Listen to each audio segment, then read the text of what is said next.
Hey, how's it doing? We are back. What an appalling game it actually was, to be fair. No wonder I've only just recovered from being rough. But yeah, it's England, Scotland, 0-0.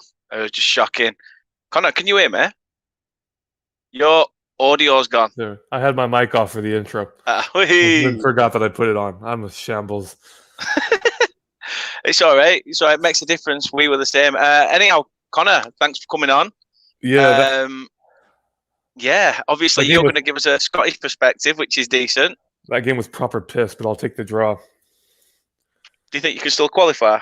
Oh yeah, we definitely can. I mean, starting off my morning by having, of course, now knowing that Billy Gilmore is going to be out for our next game is a hit because he was solid in midfield, and I think in that game moving McTominay back to that defensive line and moving Billy Gilmore in with McGregor and McGinn was absolutely solid. I loved it, and I think one of the reasons we were able to hold you to a draw, nearly win the game. We had some chances we really should have tucked away, as well as England, of course, with John Stones off the post. But no, it's a hit. But I think we have a solid enough squad that we can still beat Croatia, and hopefully we can have all three British teams qualify. As much as it hurts me to see England qualify, I knew that there was no getting around it. It's difficult because I don't know whether we will actually. I'm skeptical of whether we will. I mean, the game on Tuesday against the Czech Republic is massive. Obviously, it's must. I don't know. There's two ways. I mean, you already had 4 Is points. it, That's the thing. Yeah, that's what I mean. We're on one. Are we looking more at the fact of second? Are we going to embrace the fact of second is probably best because we're not going to get someone like France? I mean, the thing is the only person who could go above you right now is the Czech Republic because you guys beat Croatia and drew us, so you have 4 points. We've tied you and lost to Czech Republic, so we're on 1 point. And then, of course, Croatia, I think actually they beat the Czech Republic, so they're on 3 points as well. So there is a possibility, of course, for Croatia going first, but I'm hoping we can go first, go to 4 points, keep Croatia on 3, and then it really would be a battle between the Czech Republic and Croatia for third, and then you guys would be comfy in first, even just with a draw. Yeah. I'd take a point. I would take a draw, but then again, it doesn't give you that much optimism going into the knockouts. Because I know Wales is kind of on a weird one because they're great. They've gone second, but they're also coming into the next round, coming off a loss to Italy, who had. We all talked about France and Portugal and all this, but Reese mentioned Italy as a dark horse, and I definitely kind of believe him because they haven't lost a game since 2018. It's madness, isn't it? Absolute madness. The last person to score against Italy was actually Van de Beek when the Dutch and the Italians tied 1-1 back in like 2019 or 2020. Wow. It was like 9 months ago, I think. Has he had a game since? Oh no, he's actually out injured. He went back to United because he picked up an injury right before the Euro started. Christ. But I mean, honestly, I'm happy because Scotland has still a chance to qualify, and my other team, Switzerland, somehow has dragged their way into third place after getting all the piss taken out of them, just like Scotland, saying that Switzerland's going to finish fourth. They're utter shite. They're not going to do anything. And we've beat Turkey and drawn against Wales to get third place. So I'm pretty chuffed about that one as well. No, I don't blame you. So anyhow, people that are watching, as you can tell, Conor is from California. He's from America, but there's a twist. Explain that way. Yeah, I'm lucky enough to be over half Scottish, so I have some great tartan genes running through me. I mean, I'd rather be Scottish than English. So I think I got pretty, even though that's gonna kill the man beside me. I'll shake that one off. I mean, let's just say this: there's definitely a lot more green in Scotland than there is in England, from what I've seen. But as you've seen on the football pitch, the grass isn't always greener, my friend. Yeah. The grass isn't always greener. So when we look at the rugby pitch, it's definitely greener for Scotland. Well, yeah. That's true. So yeah, obviously you're over half Scottish. So obviously you back in the Scots Always, yeah. I was able to, my family's really big into our genealogy and finding out where we came from, and I was able to even actually the easiest part of my trace was, my Scottish side because my great grandfather's from Kilmarnock and Ayr, Scotland. So pretty easy not knowing that I'm a decent bit Scottish when my great grandfather's from 30 minutes outside of Glasgow. It's just like at first when I first heard and you told me that you were like half Scottish and stuff, I was like, what, really? But the more that I've spoken to you, the more I can hear it. The more I can hear it in your voice, and it's, I don't know. I enjoy it sometimes, especially when I've been playing you at FIFA and you've got a bit pissed off, and all of a sudden it's like you go from American to like pass it, and then next minute it's like, you fucking bastard, and you're like, oh, there it is. Or my favorite, which I don't know if this will get you in trouble, but I think my favorite saying that you've heard me say plenty of times is a fucking cock jockey. It's brilliant, absolutely brilliant. FIFA brings out the worst in me, man. I hate playing games because it brings out the worst in me half the time. But no, it's weird for me, and I feel like it irritates some people. I've gotten hate for it before because for some reason when I talk with people, especially when they have like they are like what my ancestry is. So like just American wise, my mother's from Nebraska, which is the Midwest. The Midwest has their own their accent that's very, very different from what it is over here. And when I talk to somebody who's got that kind of accent, my voice slips into it as well. And it's the same thing when talking to someone from England or from Scotland, and they've got the accent like Reese or Doug, who are about as fucking Scottish as you come. And, my voice kind of slips into it, and it's happened before, and people have gotten mad, and I'm like, I don't actually do it on purpose most of the time. There are some times where I'll force a Scottish accent just, to be fucking around, but sometimes it just naturally happens, and I piss people off. Yeah, it just happens, and I'm not trying to do it. It's just, plus I enjoy it. I like the Scottish accent. It's a lot of fun. It is. There's no better way of a Scottish accent than being peed off with a Scottish accent. Oh, definitely. And some of the phrases that I've learned. Just calling somebody a cow sounds like the most horriblest word you could ever do if you say it in a Scottish accent. And I've also watched a Scottish actor. He broke down Scottish slang, and one of them was "your ass is out the window," which means you're fucking crazy, mate. And I'm like, I rather like that. I rather like that slang. I don't mind that, and it's fun because the more I've looked into it and everything like that, like because I was like a lot of people when I was younger, where I thought Irish and Scottish were very close to the same thing. The red hair and everything like that, but it's not like that. Scotsmen are pretty much always have brown hair completely, and the things I looked up, and I was looking at like the characteristics of a Scottish person. I'm going that. Yeah, okay, all right. I swear, I hide my kilts. Do you have kilts? I have three. Three? I have three. So I have a black utility kilt, which is one with a bunch of freaking pockets, which is like a cargo shorts, but in kilt form, which I absolutely love wearing, except when it's really hot, which California right now, it's been no less than 110 degrees high every single day. So I think today is like 109 this afternoon. Christ. And then I have just a regular dress kilt, which is just a generic tartan. And then I have my father's side, which is actually the less Scottish side. I have a kilt, which is our actual tartan, and then I have a belt buckle that's my mother's crest. My mother's side, their crest. It's been great. It's fun. I like learning about my heritage and stuff like that, knowing that I can trace my stuff back. Like I can trace my Scottish roots back to family that I have that fought in the Scottish Independence War against England.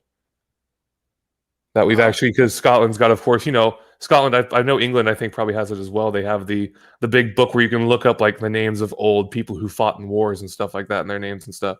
And I went to Scotland and looked in one of the books and found my mother's side names of the family all the way going back to, hundreds of years ago. So it's been interesting. Nice one.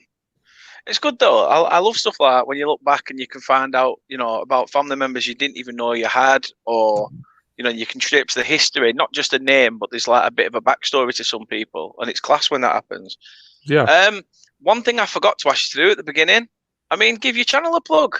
Oh yeah. I mean, I'm super inconsistent posting, and that's because right now I've just had so many things going on. I just was on vacation. My fiance turned 21. We celebrated our 5-year anniversary, so that was massive, and I was away for that.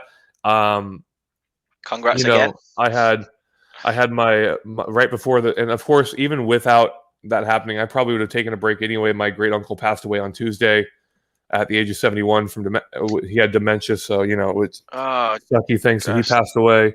Sorry about that, pal. Yeah, it happens. I didn't really know him very well, but he was, he's my grandma's brother, and it sucks because I've learned that, every single one of my grandparents, my grandma's brothers, all 4 of them are all in a home right now with dementia. So it scares the living death out of me for the future, knowing that it's that prominent in my family.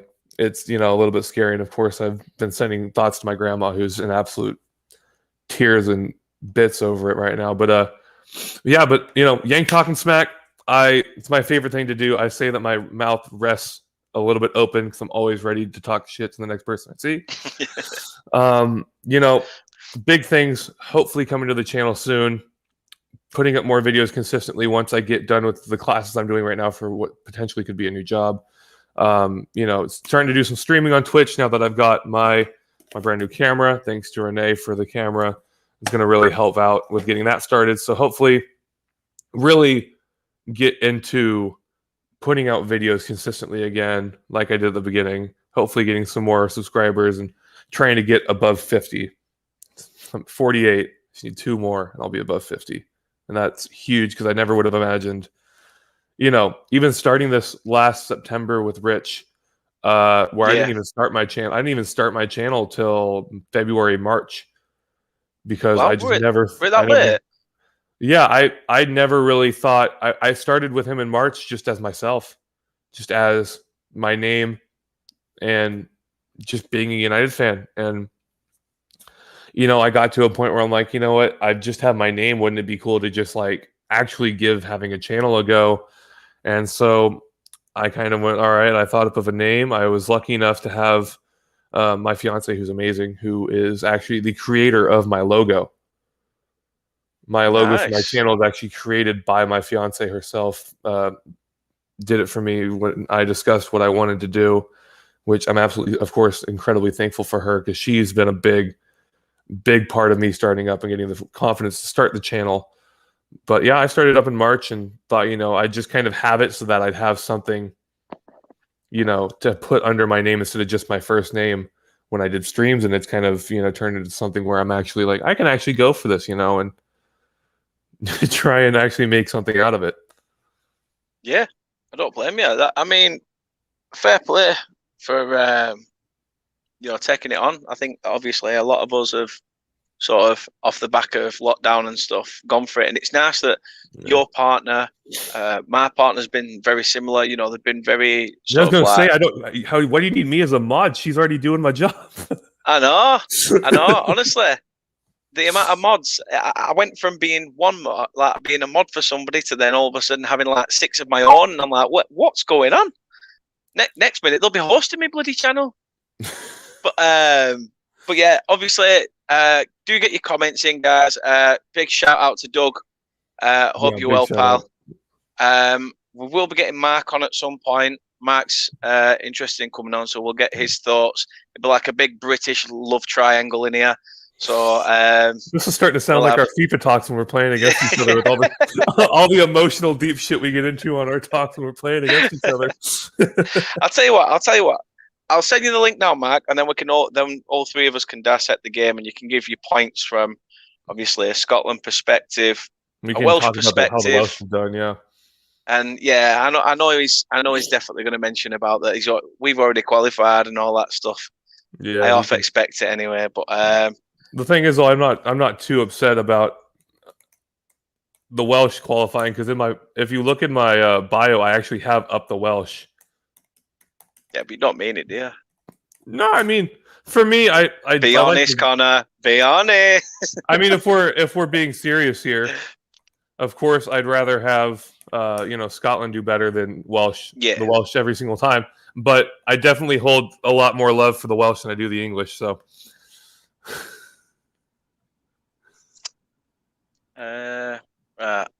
what questions do I ask instead of why are you such a why am I a bastard? Mark is in the hizzles. How are you, Mark? You're right. I heard that, Conor. I heard that.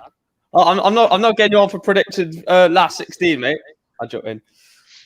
How you doing, mate? You're right. Yeah, I'm not bad. I'm buzzing. Only one British team into the last 16. Oh, we've already got our place there sorted. Easy as you like. It's actually kind of helped me out because you've helped my argument with Daniel James actually being someone who deserves to be United because he's doing so well for the Welsh. Oh, he's played really well, to be honest. But he's always been good for the Wales team. I mean, that's the thing is I've always there's a player in there. There is a player in there. It's just the right man management needs to just get him around the shoulder and basically say, look, focus on. Because he's rapid, he just needs to add the pressing is phenomenal as well. I've never seen he's like a freaking Energizer bunny on even defensively.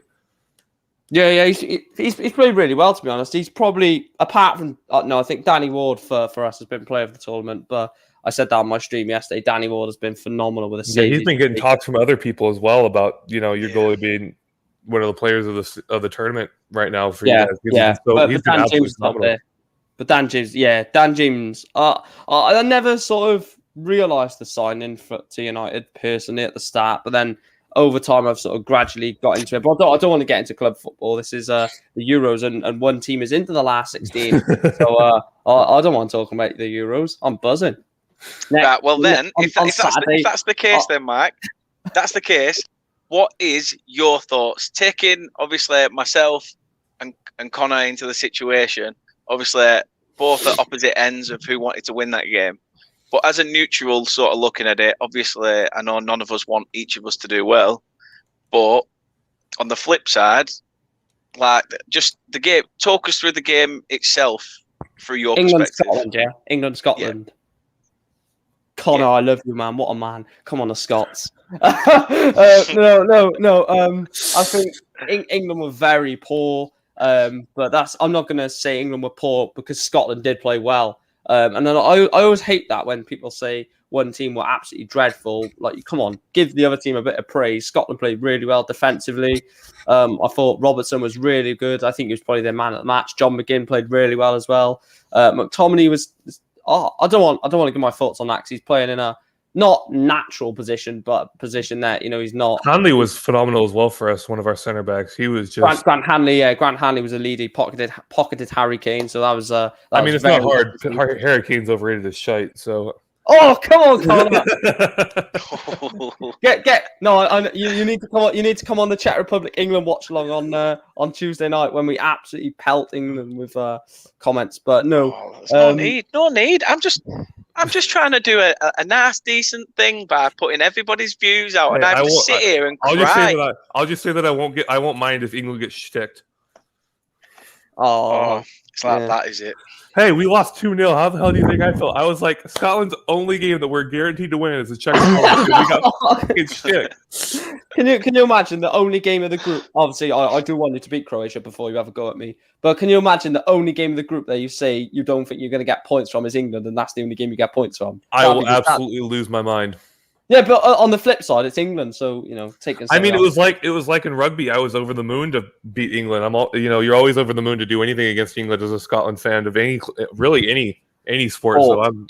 Even in darts. But they're saying the darts review.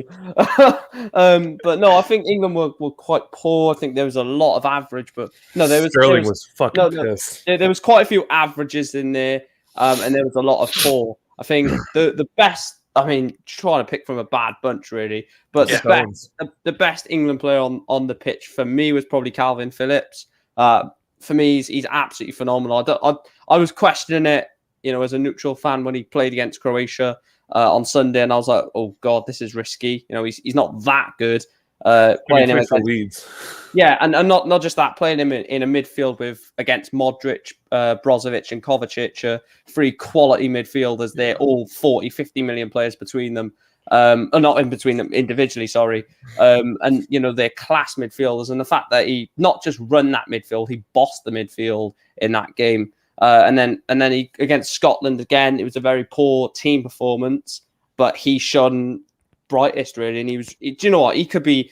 Depends what England do. I mean, if they go out at the last 16 or if they go and win it, if they were to get knocked out in the last 16 and he has a good performance against Czech Republic, if he plays, of course, and then a good game in the last 16, he's probably a player of the tournament. And Sterling again, I mean, he's probably living off that Croatia goal. I don't see why Southgate keeps playing him. Sancho is literally basically saying to Southgate, what the bloody hell do I have to do? Grealish the same. And Jadon Sancho, I know this is going to be absolutely controversial, but Jadon Sancho is one of the best young talents in world football, never mind just England. And the fact that he doesn't even get into your bench, well, sometimes, no, was he on the bench? I can't remember if he was on the bench against Scotland. He wasn't for Croatia, but the fact that he, the fact that he's not even getting into the starting team is worrying as an England perspective. Yeah.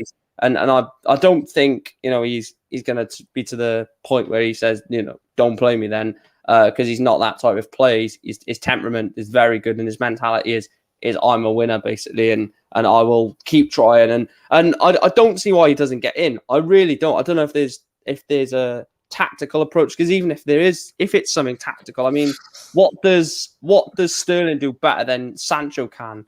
I mean, Sancho is. I know I'm biased because he might be joining a certain Manchester team, blah, blah, blah. But I think that, he's got to get in. He really has got to get in. Kane is... I think the stupidest thing is you have Foden on the wing. Oh, I think I like Foden on the wing for. I like Foden as a wing. He cuts inside. He plays... The one thing I don't understand from that game was taking Foden off to bring Grealish on. Why not playing them both together? He got booed as well by the England fans. Yeah, it should have been. I was a Scotland fan going, well, they've just fucked up there. Because they had a chance. I honestly think if you put Sancho on for Sterling, and you even maybe Foden and Grealish on, they're winning now. I would have taken off Rice for Grealish as well. Made Calvin Phillips just be a lone defensive midfielder and just give more, because that's their biggest problem against us was going forward. They literally could not do anything against us. Our defensive line. I mean, I feel like you cannot play a double pivot defensive line when you're playing a 5 at the back. No, we have three defenders and 2 wing backs, and our whole defensive line is pretty solid. I mean, we have Robertson, McTominay back there who's been solid, Hanley who's playing phenomenal, O'Donnell who was absolutely out of his world.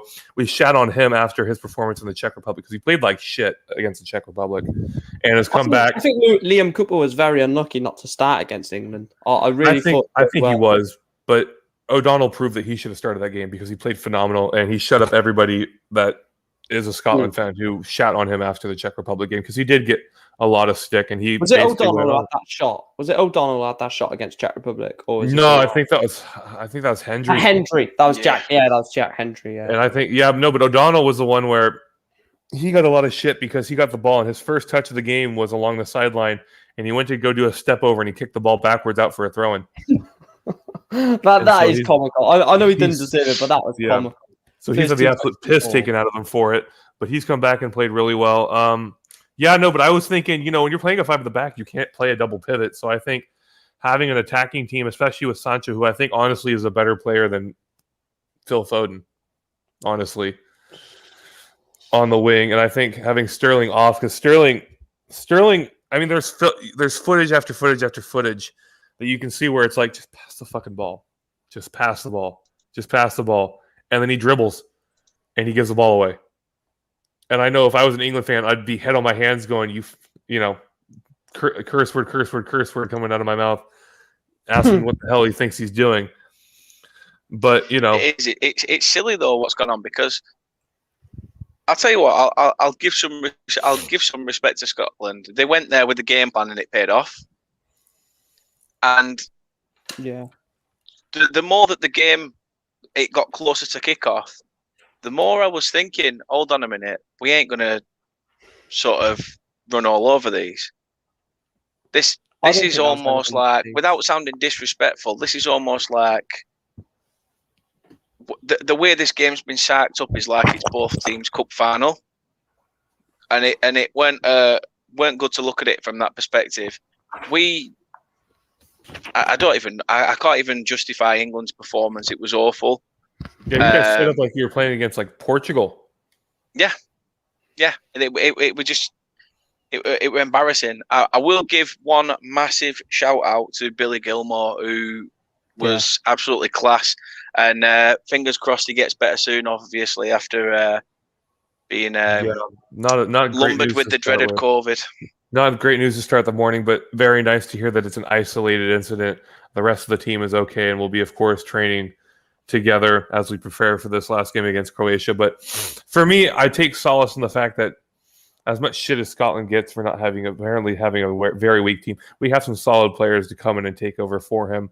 Not only if that means we're moving McTominay back up into the midfield, which I don't think we should do, and I don't think Steve Clark will do, but we also have some midfield pieces that are very solid that we can move around to, make up for missing out on Billy Gilmore, who, I mean, my nickname for him says exactly how I feel for him. I call him Big Billy Badass. But no, I mean, for me, on one hand, I called in England. Of course, I've been saying a Scotland win since we were picked in the group with England. So, at one point, and we did have some very good chances, of course, with Che Adams putting his header just freaking with no power on it going wide. Absolutely killed me internally. But got to score that. And especially the fact that he is technically English and has just gone, no, I'm going to play for Scotland, and since I'm not going to get a chance. But it sucked, with the chances we had to score, it sucked getting a drop. But on the same hand, if you would have told me, when we qualified, hey, you're going to have England in your group and you're going to draw, and it's going to be nil, and you're going to hold them to a clean sheet, I would have fucking take my goddamn money, and I'm going to put down every bet that I hope that comes true, because it was like that's the thing. Skybet took my money. I actually I had a free bet, and I put it on the draw, and I won £12. It was £12.50, but at the end of the day, it's a win. It's a meal. Exactly. It paid for a round of Jaeger bombs. Put it that way. to drown out the fact that you guys only drew against Scotland. Mate, at 12, I even ate the glass. That's how bad it got. What a man! Oh my gosh, I felt like celebrating after that win. I bet you did. I was absolutely chuffed because it was like a cup final for us, but for you guys, it should have been like you guys were playing freaking Faroe Islands again. You guys should have, as Matt Goldbridge said, Faroe Islands with kilts. As much as it, that's how they should have treated the game. Because, I mean, as much as I hate that, because we smashed the Faroe Islands to bits, and we have before, although we have lost to them as well. So I'm not going to speak on that. But at least you're not Ireland. At least you're not Ireland losing. At least we're not Northern Ireland. Exactly. Yeah, that'd be. Yeah, at least we've all got one thing in common. Sod the Irish. I mean, we can see we know someone who sodded off the Irish is Jack Grealish, who was in the Irish team for forever, and then it's like, I'll sod off. I'm going to go to England. Yeah, when I become good, you don't need it. I'm going to be good. I'm good now. Literally, when he was bad, playing, in the under-18s of Villa, under-21s, he was like, yeah, I'm Irish. As soon as he becomes a big boy, oh yeah, screw the Irish. I'm English. I'm English now. What's your guys' thoughts then going into tomorrow's game against, for England, for England's game against the Czech Republic? It's got to be a win for you guys. It really does. Anything less than a win is a shambles going back-to-back. If you go back-to-back games drawing against two teams that were predicted to pretty much be fighting for fourth, when you guys have gone and especially beating Croatia in your first game, which honestly, that could be seen as a little bit of a fluke because you didn't play amazingly, except for, of course, Calvin Phillips and a couple other players. But winning your opening match and then going and losing or drawing back-to-back matches is just, I think, even for how much we banter England with the only coming home they'll be doing is coming home on the bus after they've been knocked out. Keep it coming. It's got to be a disappointment if they do anything less than win this game. They need to end on 7 points, or else I think they've had an absolute shambles. Even if they do go through to the round of 16, anything less than 7 points is an absolute shambles when you look at England and the amount of talent they have on that squad. I mean, you look at how much that squad would cost in total together. Even the bench would cost, well over $500 million. Mental. It's mental to think about that team would cost well over $500 million if you put together all. I mean, you look at the striker alone's worth 150. We're about to buy the backup strikers worth 50. The backup striker, Yeah. the backup right winger Sancho, who's not getting a fucking minute, is we're about to pay 85 for him. So you look at just the amount of talent that's in the squad. I mean, Trent Alexander-Arnold, Luke Shaw, midfielders, Declan Rice going for 80 million, Calvin Phillips probably worth 60 million, Foden, who's probably worth and Mount, who are probably worth almost 100 million themselves. I know all of the players are going to get like a 10% inflation because they're English as well, and especially if they're under the age of 25. And I mean, you see even the players who we didn't see as going to be very good going into this match, which into this, going into the season, Luke Shaw wasn't a big name, but now he's known as one of the best left backs in Europe, even better than Ben Chilwell. Come fight me if you would disagree, because I have the stats to prove it. Yeah, thank you. Mike, I know, doesn't. But it makes me laugh because the amount of talent they have, if you get anything less than 7 points against Croatia, Scotland, and the Czech Republic, it's a shambles. It is. Part of me wants to believe that we're trying to fly under the radar, but it shouldn't be like that. You shouldn't fly under the radar if you want to win a tournament. No. Look at Portugal, Germany, Italy. Italy fucking thumping everybody. The thing I look at it is the season we got there. I firmly believe that when we played Croatia, and we got knocked out at the World Cup. When Trippier's free kick went in, it was almost like the squad actually believed that's it. We were going on to the final. And Croatia just shafted you. Yeah, and then that was it. We just got shafted after that. And it was just, are we trying to sort of dumb this tournament down, try and play it cool? But then at the end of the day, if we are doing that, there's also the repercussions of, hold on a minute, this could come back to really bite you in the arse. This could, really affect what we're doing here, the mentality. We've seen it recently. He's coming out saying Kane's going to start, Kane's going to do this. Right? I understand Kane. Kane hasn't done much in the first two games. In fact, he's been invisible in the first two games. I think part of the reason that you guys have so little belief is the manager you have behind you.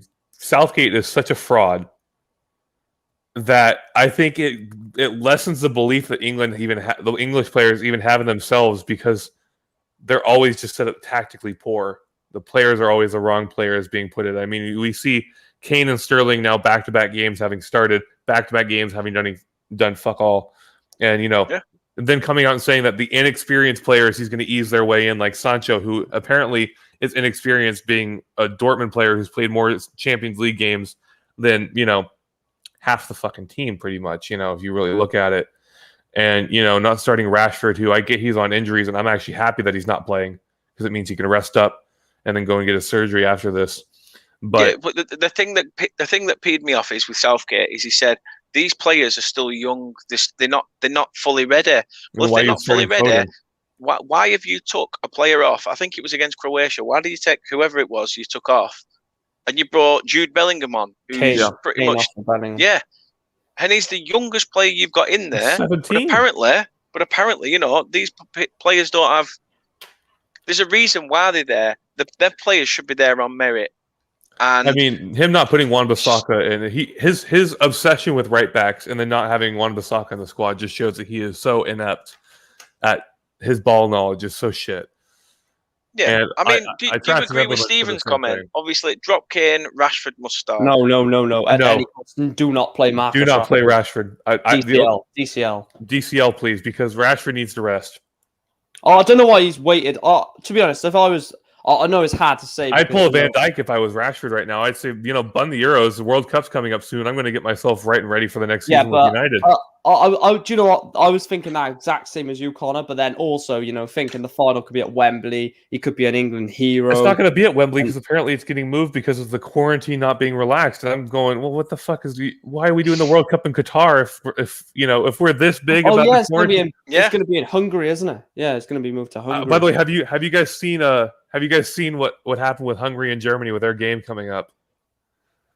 Because Hungary's passed legislation that has outlawed teaching anything pro LGBT or gender changes in schools.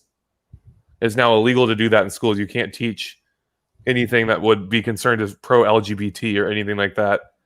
Wow. So of course the Allianz Arena is a huge arena, right?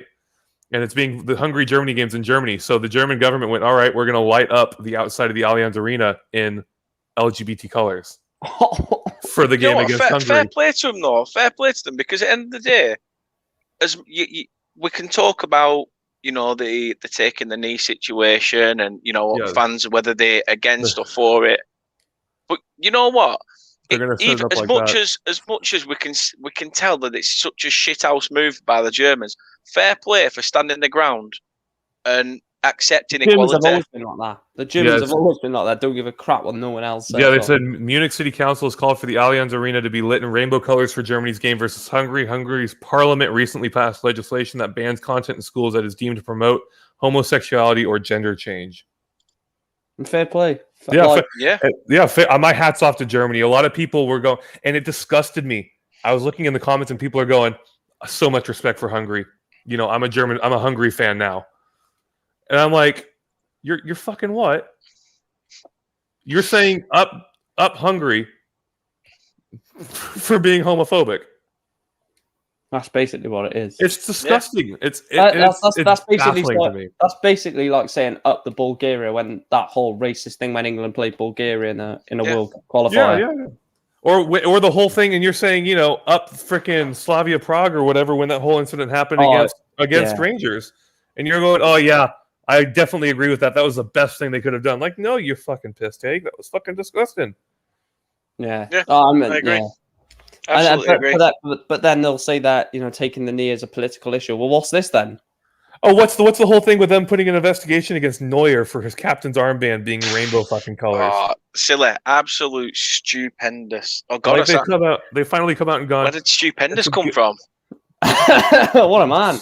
I've been watching too much flaming Chris Eubank. What $3 word are you looking at today? Was that your $3 word of the day? Yeah.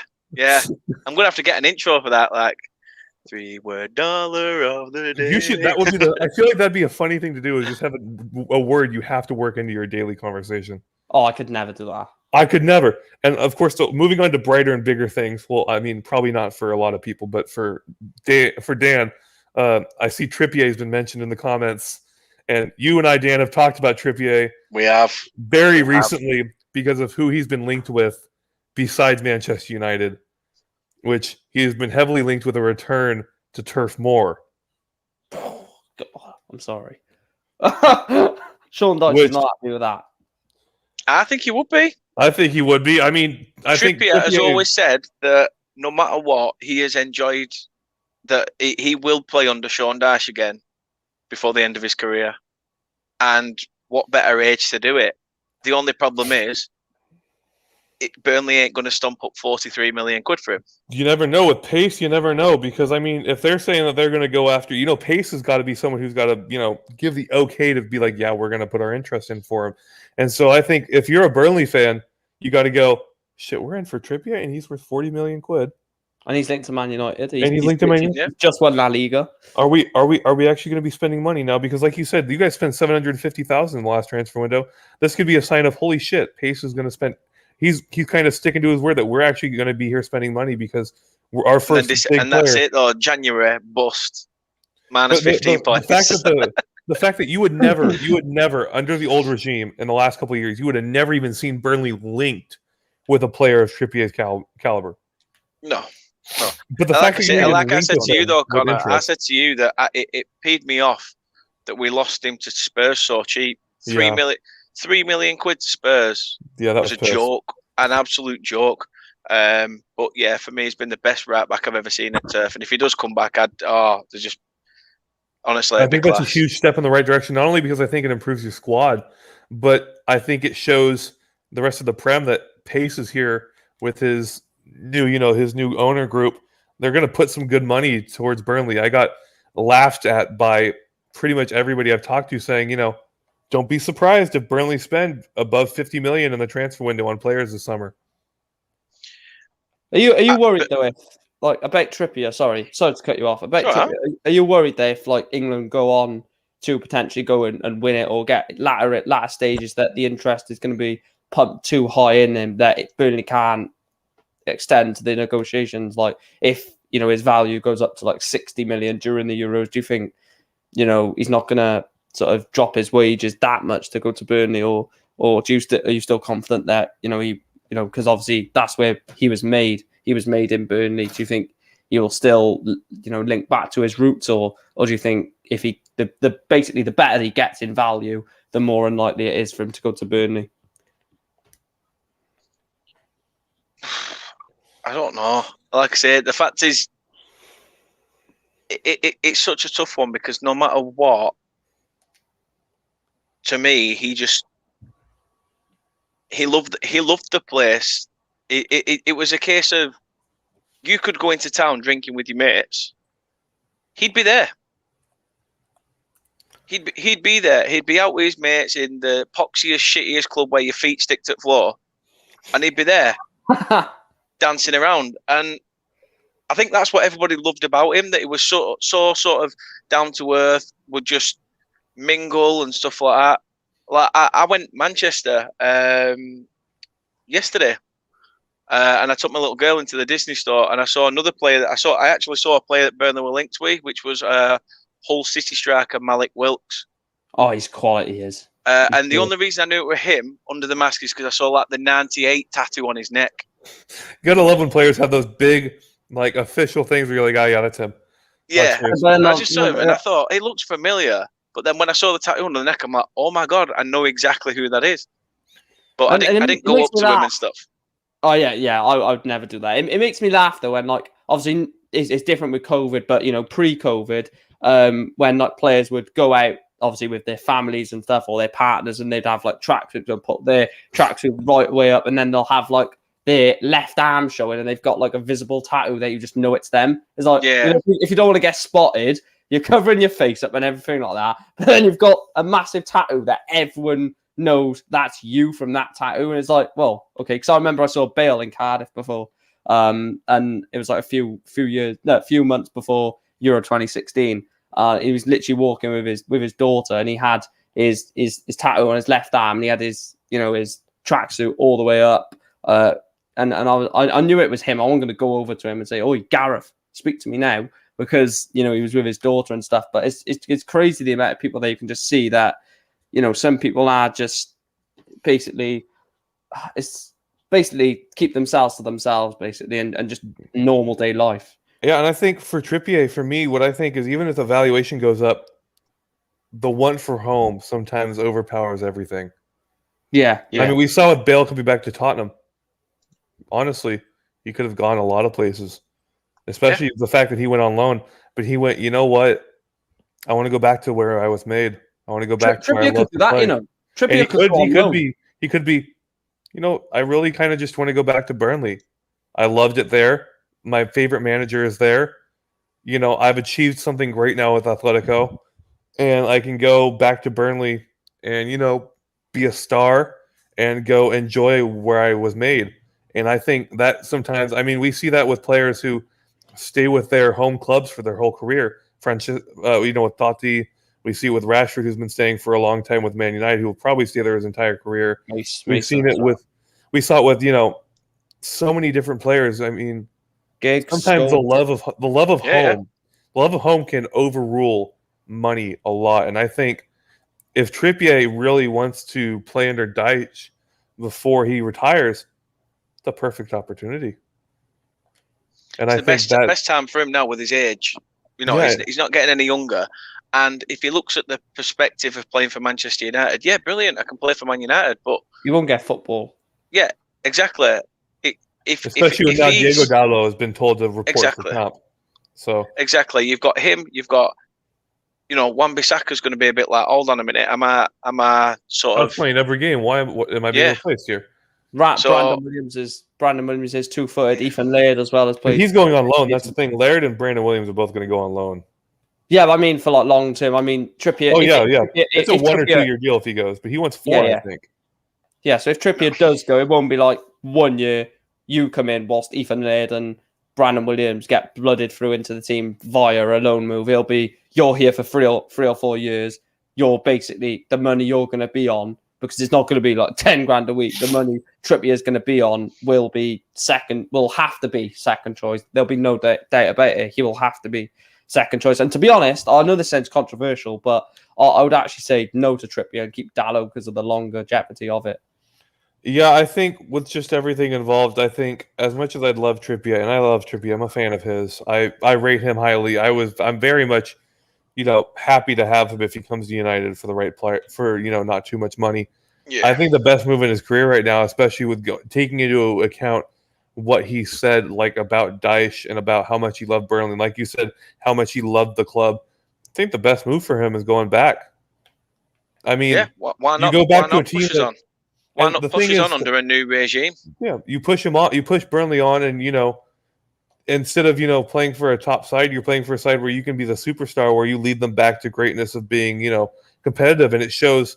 It gives pace to showing that he's here to throw some cash at the team. He's not here to let them. It's not just that though, but fans loved him. So even one shit game, fans aren't going to be on his back.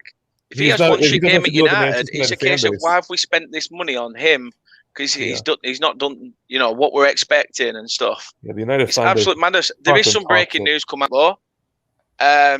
Within the last 20 minutes or so, Man City have made an official 100 million bid for Harry Kane, and they've left it open for a bunch of players to be added on. Including, they've said Laporte, Sterling, and Jesus could be going the other way. What included? I love Laporte. Included in that deal. Yeah. So the deal is, I think they've worked out the deal is based on everyone's market value. 235 million deal would be. Yeah, so it'd be like 100 million plus Jesus and Laporte. Do you think that's why Harry Kane's not been performing? Do you think at the moment he's got bigger fish to fry off the pitch? No, I think he's just. I think he's not got enough created behind him. No, and especially now that he's sort of dropping back a lot more. It's like I've tried to explain to people in the pub on Friday night. I said the thing where he's dropping back a lot more, but at Spurs he had players with pace like Son and everyone that were bursting forward.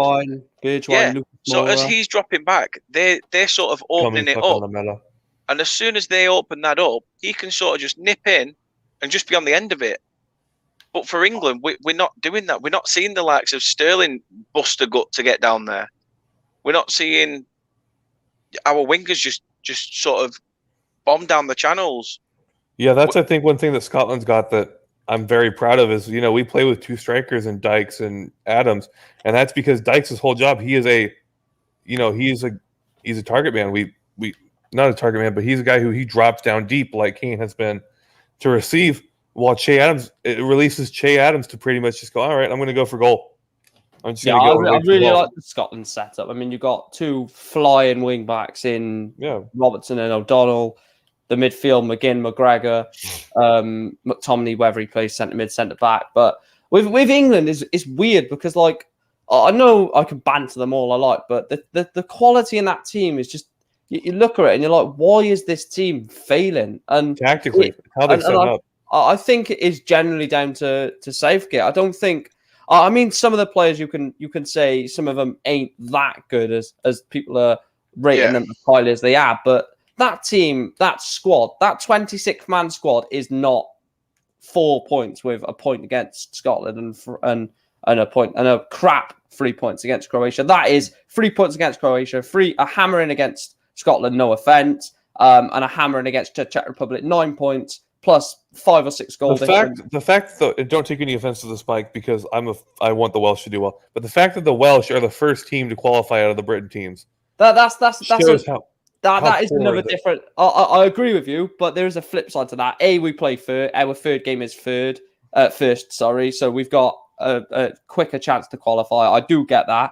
And the other point is England and Scotland in the same group, and that game was always going to be. I never ever said that England will win that game. I just said this will be a 0-0 or a 1-1 draw between England and Scotland. No team are going to want it because it's the middle game in the group. If either team, if Scotland lose the first game, if England lose the first game, or if they both win the game, they're not going to want to go into that game and go full throttle against each other. I said it's going to be volleyball. between England and Scotland. I thought it was going to be that type of game. It wasn't, but the result was similar. I just think it was a poor game in general, only because if England played better, because Scotland played very well, Scotland were the better team. But if England played better to counteract Scotland, Conor's just sat back loving this, isn't he? Let me turn up my headphones real quick. Just close your eyes, Conor, and I'll just tell you how good Scotland were. But no, I mean, going into that game, I expected a lot more in the game. I expected a lot more in the game from the game in general. The game for me, if I was to give it a rating, it'd be like a 4 out of 10. But if England played to their ability, it would have been about an 8 or 9, because the passion that Scotland had was unreal on and off the pitch. Yeah. We had the Prime Minister going, "Holy shit, well done, we can boogie." I love the head of the Scottish government going, "Oh yes, we can boogie after we draw." I was just like, yes.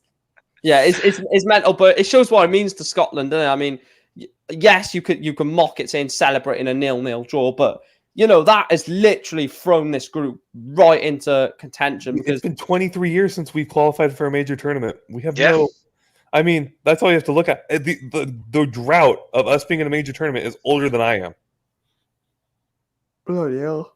I was going to say the same for me, but that was only if we weren't in 2016. Otherwise, I'd be about minus 40. But yeah, no, but it's 23-year-old. I'll be 22 this year. It's a 23-year-old drought that we had from being in major tournaments, and the fact that we did get a lot of shit basically going, "You're going to be fourth," and Scotland still could be, but you've put up a fight. But we're putting up. But the fact that it's like that, where it'd be the same thing in rugby terms. If I go to rugby, it'd be like Italy going into a game against the All Blacks. Yeah, and actually putting up a because Italy's. They're growing as a rugby nation. They're growing. I'll agree, but they're in no contention to go up against a team like the All Blacks. No. South Africans. They're miles off that. And it's the same thing with England, Scotland, where Scotland is England. I put England kind of with the All Blacks because it's just this god squad of just really, really good players. It's a team, isn't it, with Scotland? With England, it's quality, is individuals. With Scotland, it's a team. Like if you look for that England team. How many players from comparing England to Scotland would you genuinely say, Dan, would go into each and every game in this major tournament with heart on their sleeve, passion, fighting for the badge, and the ones on the bench? Huh? I see the ones. Funny enough, most of the ones that are on the bench right now are the ones who have the most passion for England. Rashford, Sancho, Grealish, Bellingham. The ones that are on the bench, have been benched by Southgate as the inexperienced players, are all the ones who I think honestly would have the most passion to want this team to do well. And in that Scotland team, when the final whistle, when you saw all those Scotland players, the subs all ran onto the pitch and celebrated with each other, and that was a draw. Imagine if they would have come to Wembley and beat England. Oh my gosh! If we won, Scotland would have been partying. We would be partying even if we lost against Croatia. If we don't, I've said this before. If we don't qualify for the next round, but we had gone and beat England, we'd be celebrating like we'd won the cup, because for us it's such a huge thing to beat England, not only because you're our noisy neighbors in the south, but because it's a team that's got such class in it that we should be losing to. And if we go in and draw or beat them, it's a big thing for us because it gives us even more inspiration to know, holy shit, we've just drawn or beat a team that everyone's backing to do super, super well. And we're this team that's, we've been 23 years since we've been in a tournament, and we've just come in and drawn against England. It's like if we drew against Portugal, a team we had no business beating, and we've drawn, and it's like we can actually do something here. Do you reckon you're going to beat out of the two of you? Who is? You can both.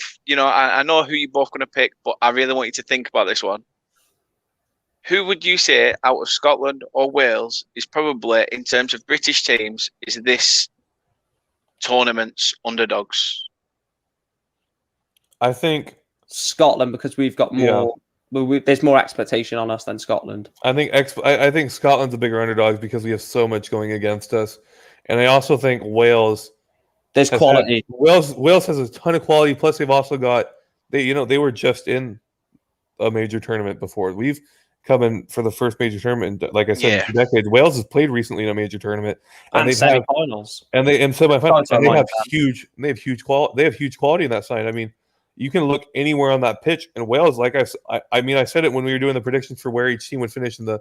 I was putting Wales second in that group. Yeah, Because Wales has got so much same. quality in that group that, you know, our best felt goalkeeper's Wales not got- even starting for us. Our Yeah. best goalkeeper on paper is not even starting. and I will say now that red card yesterday oh, from don't talk, Padu don't talk to me. is absolute fucking rubbish. I told you it's always against Wales, but people. And the funny thing is, people said this. Roy Keane would never be able to play a game in today's game. Oh, Yeah. Imagine Vinnie Jones. Imagine Vidic. Imagine Vidic with his tackles. Vinnie Joey Jones Barton. against Jack Grealish. Vinnie Jones against Jack Grealish with VAR. Oh, he is an absolute shambles. But the fact that that's not. He wouldn't just a even have to yellow. grip Jack Grealish's balls, or he'd only have to flick a pube and he'd go down. Well, did you hear? That's what John McGinn said to O'Donnell. He's just like, Yeah, basically call him pretty boy. Compliment him. Don't knock him down. Compliment him. you hear what he said? You hear what he actually said to him though. He complimented his calves the entire match. He was basically in his ear going, "I love your calves. They're so nice." Yeah, make It's a him lovely feel hair. good. Make him feel good.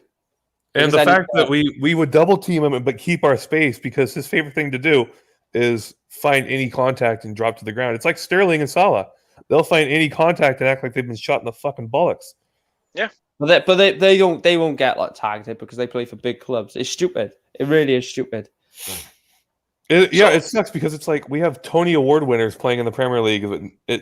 But as soon as you mention it, the team that they play for, the fans will immediately go, "Oh, you're fucking talking shit." He doesn't do that. It's like if he played for another team, you'd be on the other Passing side him up. saying that Yeah, he's yeah. a diva. Yeah. It's like with the Foden thing, with Rooney coming out and saying Foden should not be playing on the wing because he can't create dribbling wise. And it's right. It's true. Some players are system players, especially when they've been brought up in a system where with City is pass, find space, pass, find space, pass, find space. Lots Pass of and off move the ball, it, yeah. off the ball, off the ball, off the ball. And you're asking him to be a winger, which he's not. He's not. And to then create by dribbling instead of passing because nobody wants to get open.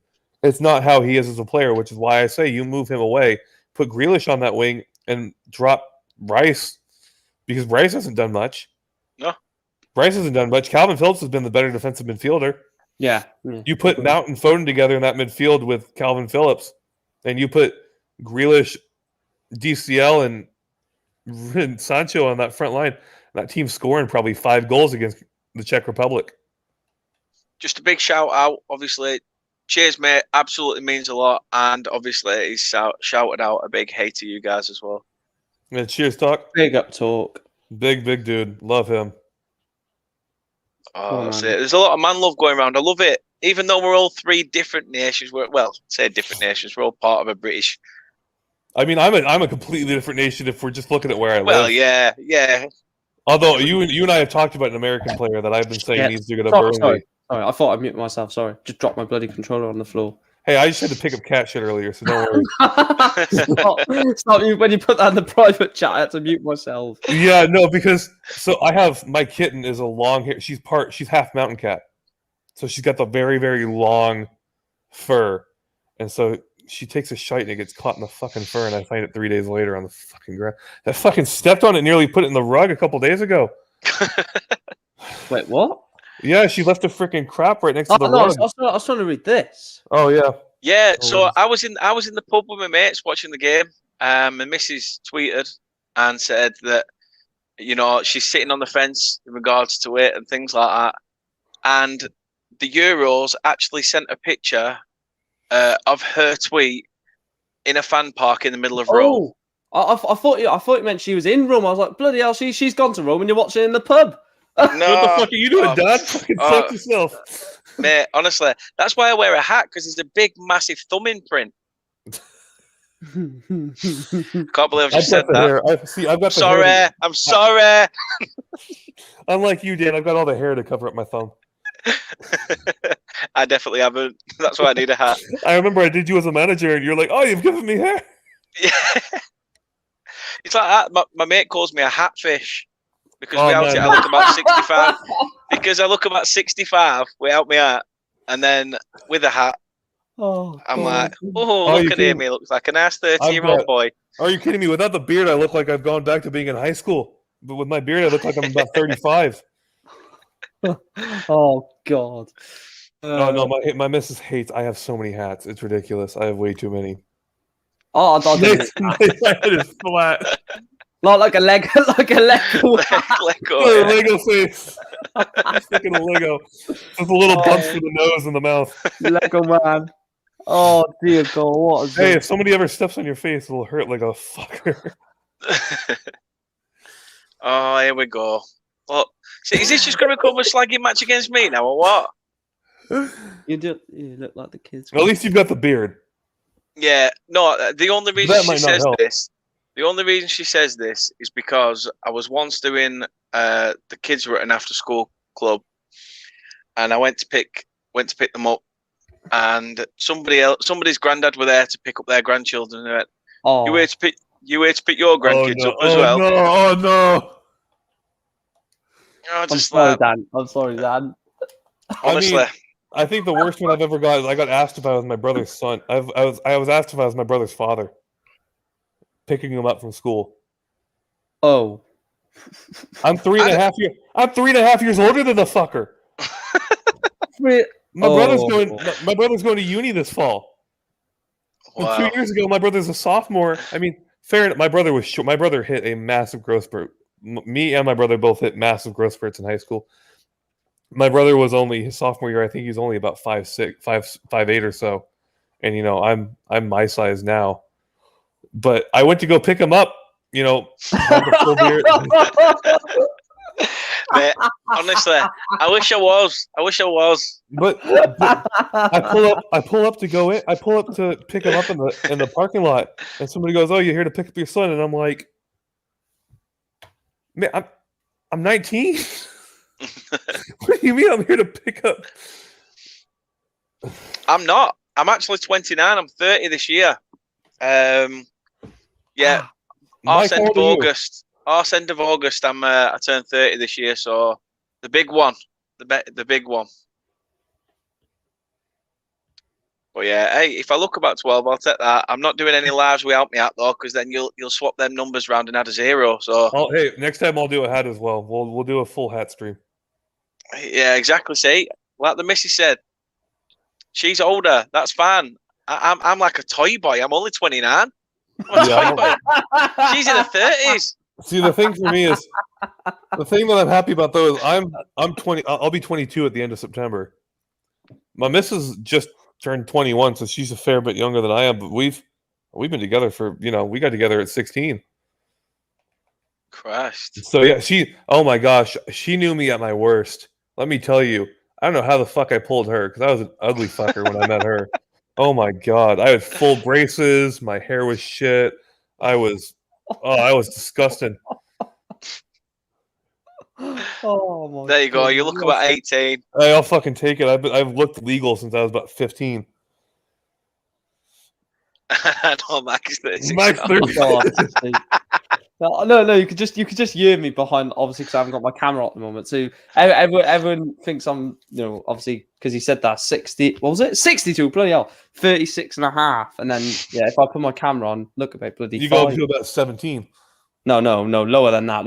I'm not doing it, but lower than that. No, you don't look as young as Charlie Charlie does. The City fan. You don't look as young as he does. Yeah. I think Charlie's about 14, 15. So I think you're definitely looking a bit older than that. Oh, 100%.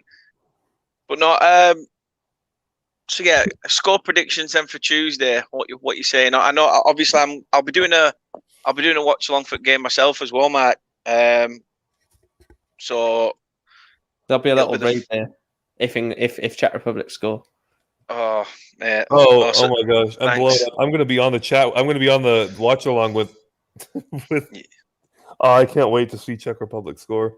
Yeah, Conor's coming on to do the watch along as well. So it's like, is he actually? Yeah. Oh yes.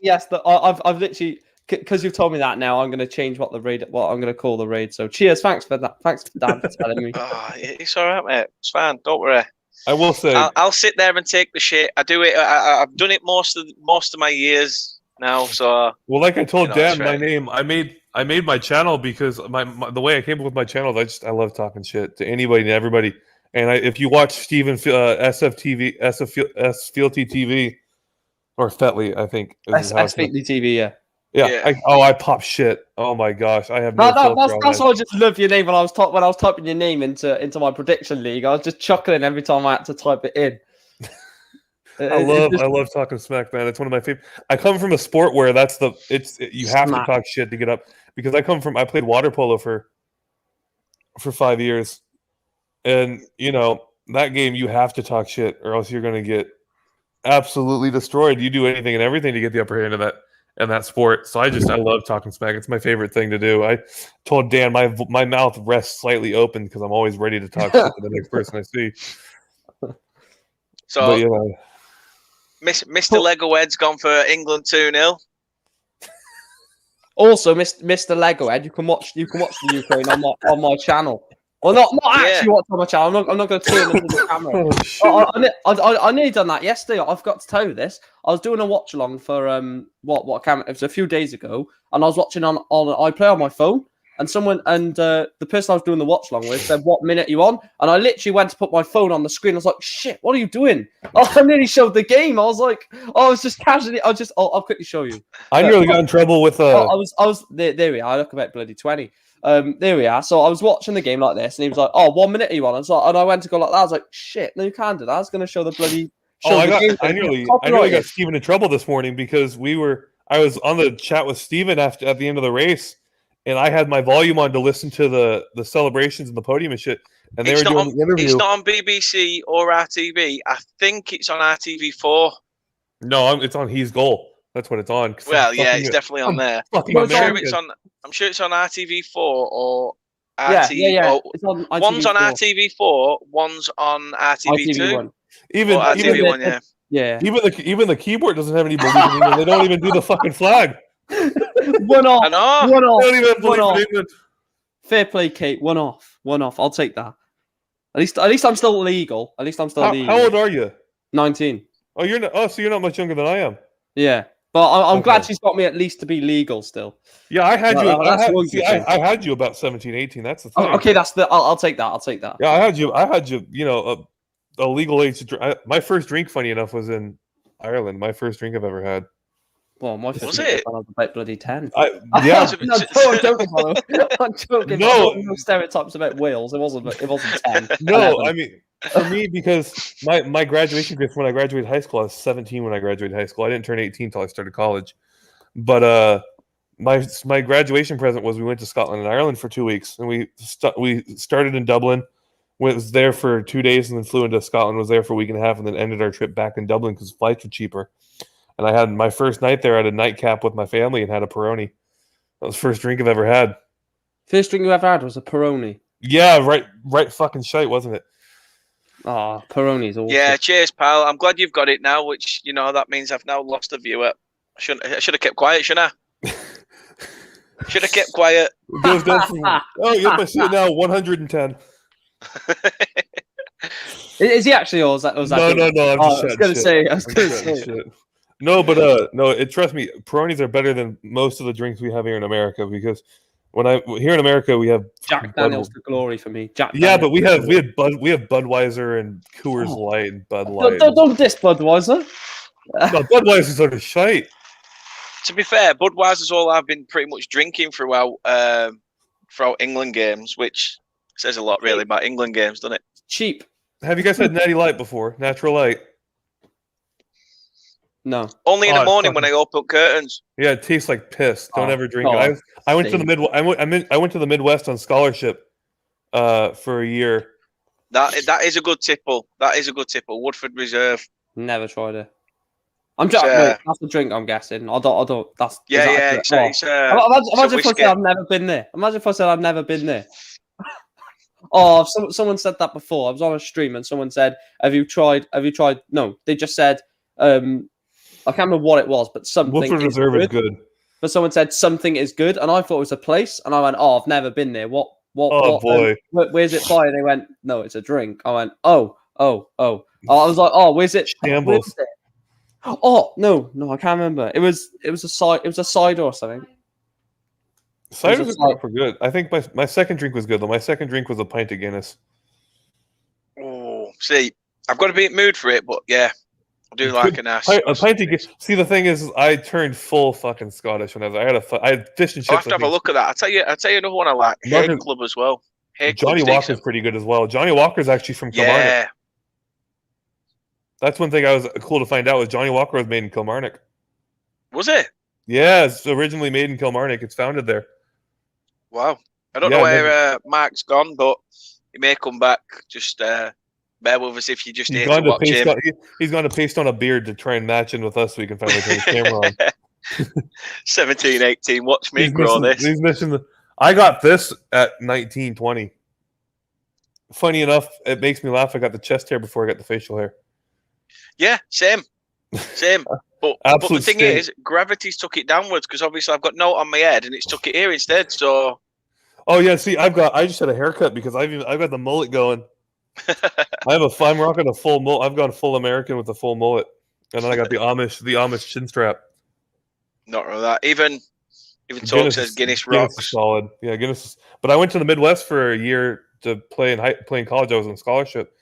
All that you had to drink out there was Natural Light and Budweiser. It's utter shite. Yeah. It's even worse than Peroni. Peroni's nice, though. I like it. Peroni's decent, but fuck me, it's. Birra Moretti's nice. I like Birra Moretti. We have a lot of IPAs. We're very IPA heavy here. Oh, yeah. I had what did I have? Bear Island IPA yesterday. We have about 20 different flavors of IPA in California.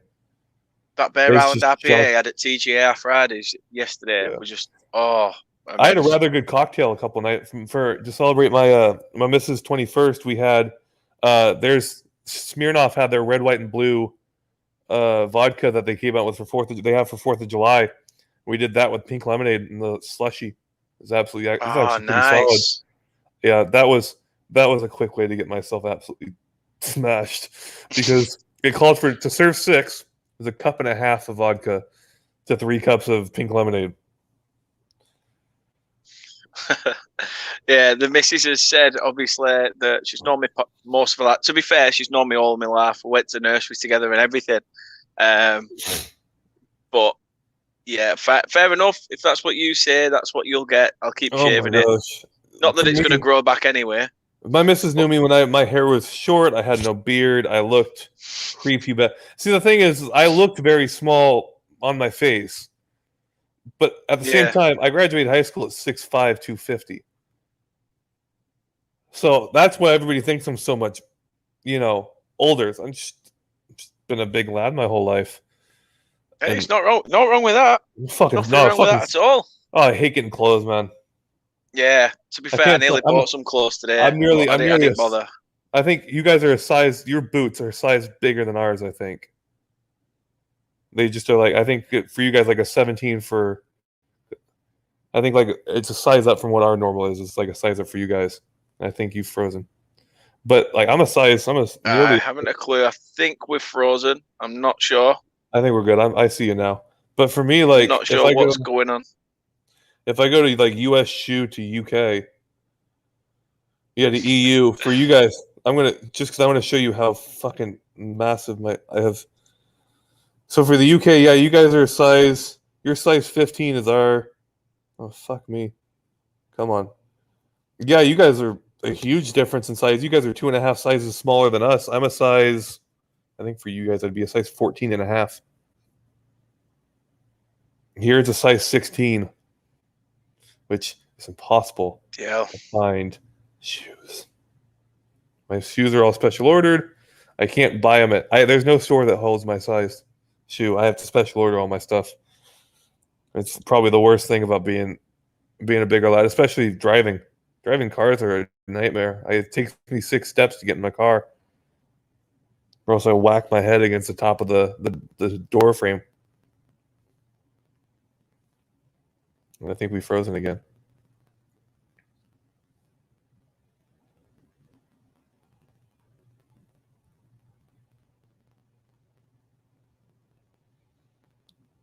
I think we've frozen. Uh-oh. Nightmare. Okay.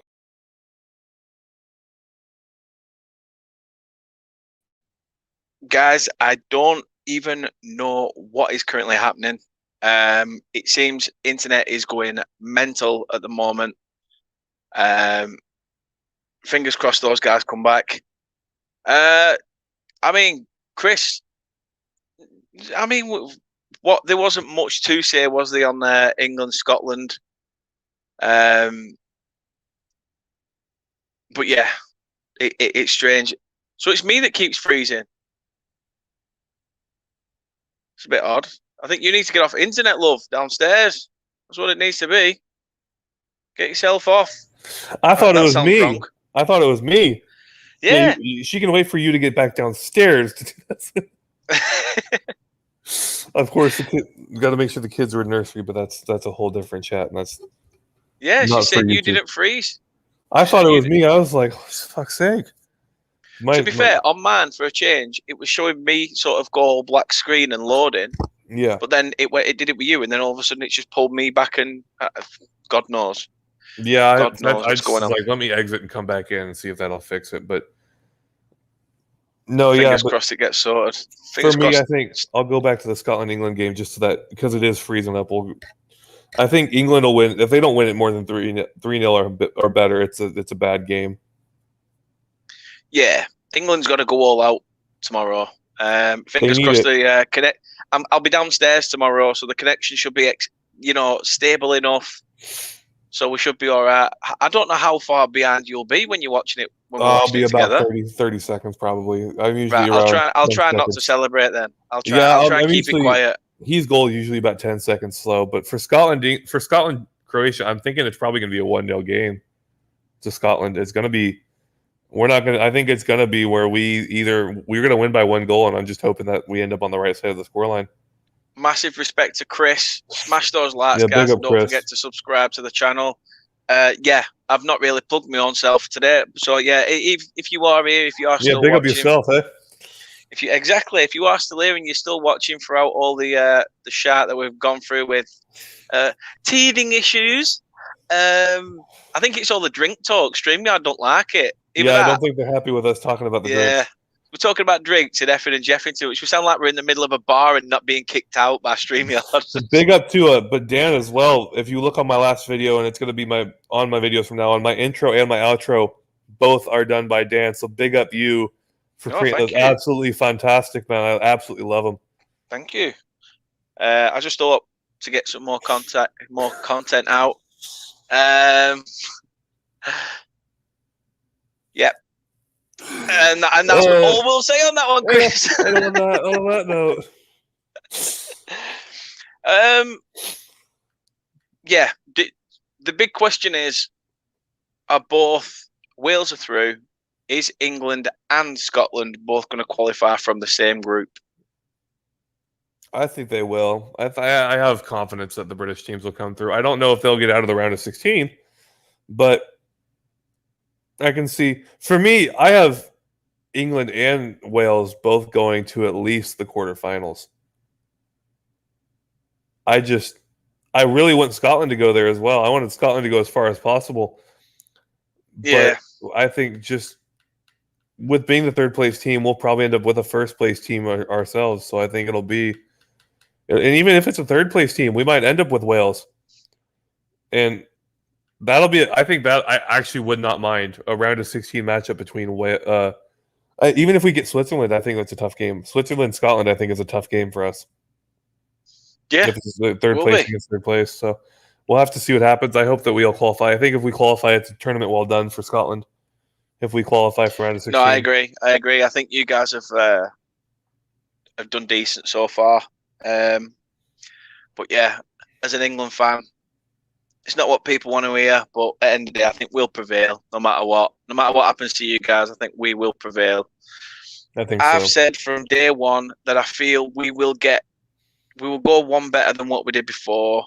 I feel we will get to the final and lose. That's bold words. That's bold words there with the teams that I think, though, there are some teams that are a bit of a fucking shambles right now that are top teams. I mean, I think France isn't as good as people touted them to be. I think Mbappe showing himself to be a little bit of a cheeky, self-centered prick. this tournament with the whole thing going on with Giroud, because I'm a big fan. Honestly, people, there's always those questions of like whoever, who's your favorite player that doesn't play for your team in the Prem. Giroud's one of my top 3 favorite players that doesn't play for my side. He's massively underrated. It's like Absolutely. there's that tweet in there that people put out saying, if you was to tell somebody about Olivier Giroud and showed them the goals that he scored, people would think he was like a world-class striker. Yeah, it makes me laugh because that's why I think I've said that Neymar's kind of, I think, rubbed off on Mbappe because, Giroud goes, no one's fucking passing me the ball. I'm open. And, of course, as soon as Mbappe comes off, Giroud scores twice in one of the warm-up games, and Mbappe's just kind of gone, he's chatting shit. And we know how Benzema feels about Giroud because fucking Benzema's gone after Giroud before, which I think one of the worst things you can have is fighting in the team between players. Do you think that'll worsen the further France get? Do you think that'll worsen for France? I think it could have I think it does have a possibility to kill France, but I think you very much appreciate them, man. Every single one, every time I see a new sub, it really warms my heart. I really can't wait to put out more videos. I'm hoping with everything, once my classes are finished up, which I should be hopefully done by the end of the week, I'm hoping to put out about 12 videos in the span of about 5 days. Nice. Start streaming some on Twitch, because I have a Twitch under the same name. That'll be I have F1 that'll be doing MLB The Show, and I'll have FIFA that I'll be streaming. With some big plans on all 3 of those for the types of things I'll be doing. Very much on Twitch, I'm going to try and make each one where it's very heavily fan interactive. People who come on and watch my streams will have a lot of say into what I do on each thing, on each sport, whether it's in F1 on what team I move to, FIFA, what players I go for, what players I sell. I'm planning on doing a Manchester United Twitch stream series where you tell me exactly who to buy and who to sell, and I have to do it no matter who it is. I could be selling Scott McTominay and buying Angel Di Maria. I could be selling Luke Shaw and having to buy, Ben Chilwell or, sorry for this, but, Taylor from Burnley or something like that as his replacement. But, hoping to do something like that in the future. So I do appreciate every single time I get a sub. It really warms my heart. So thank you. Look at that. Nearly making me cry. Bloody passionate bugger. Scotland and me, we're passionate. We're a passionate people. Until you drink. Until we drink, and then it's even more passionate. And it doesn't always go the correct way. In regards to using intros, it's I just sort of delve through different websites, find different templates, try and sort of have a little bit of pick a bit from here and there, try and mash them together, and sometimes they sort of come out. And whatever you're doing, keep doing it because you're doing it well. Yeah, I know. Rich asked me for some as well, so I sent him some. Not sure whether he's used them yet or not. I've not been around to sort of see the start of some of the shows at times, but I've been in. Chris has said, "What's the channel?"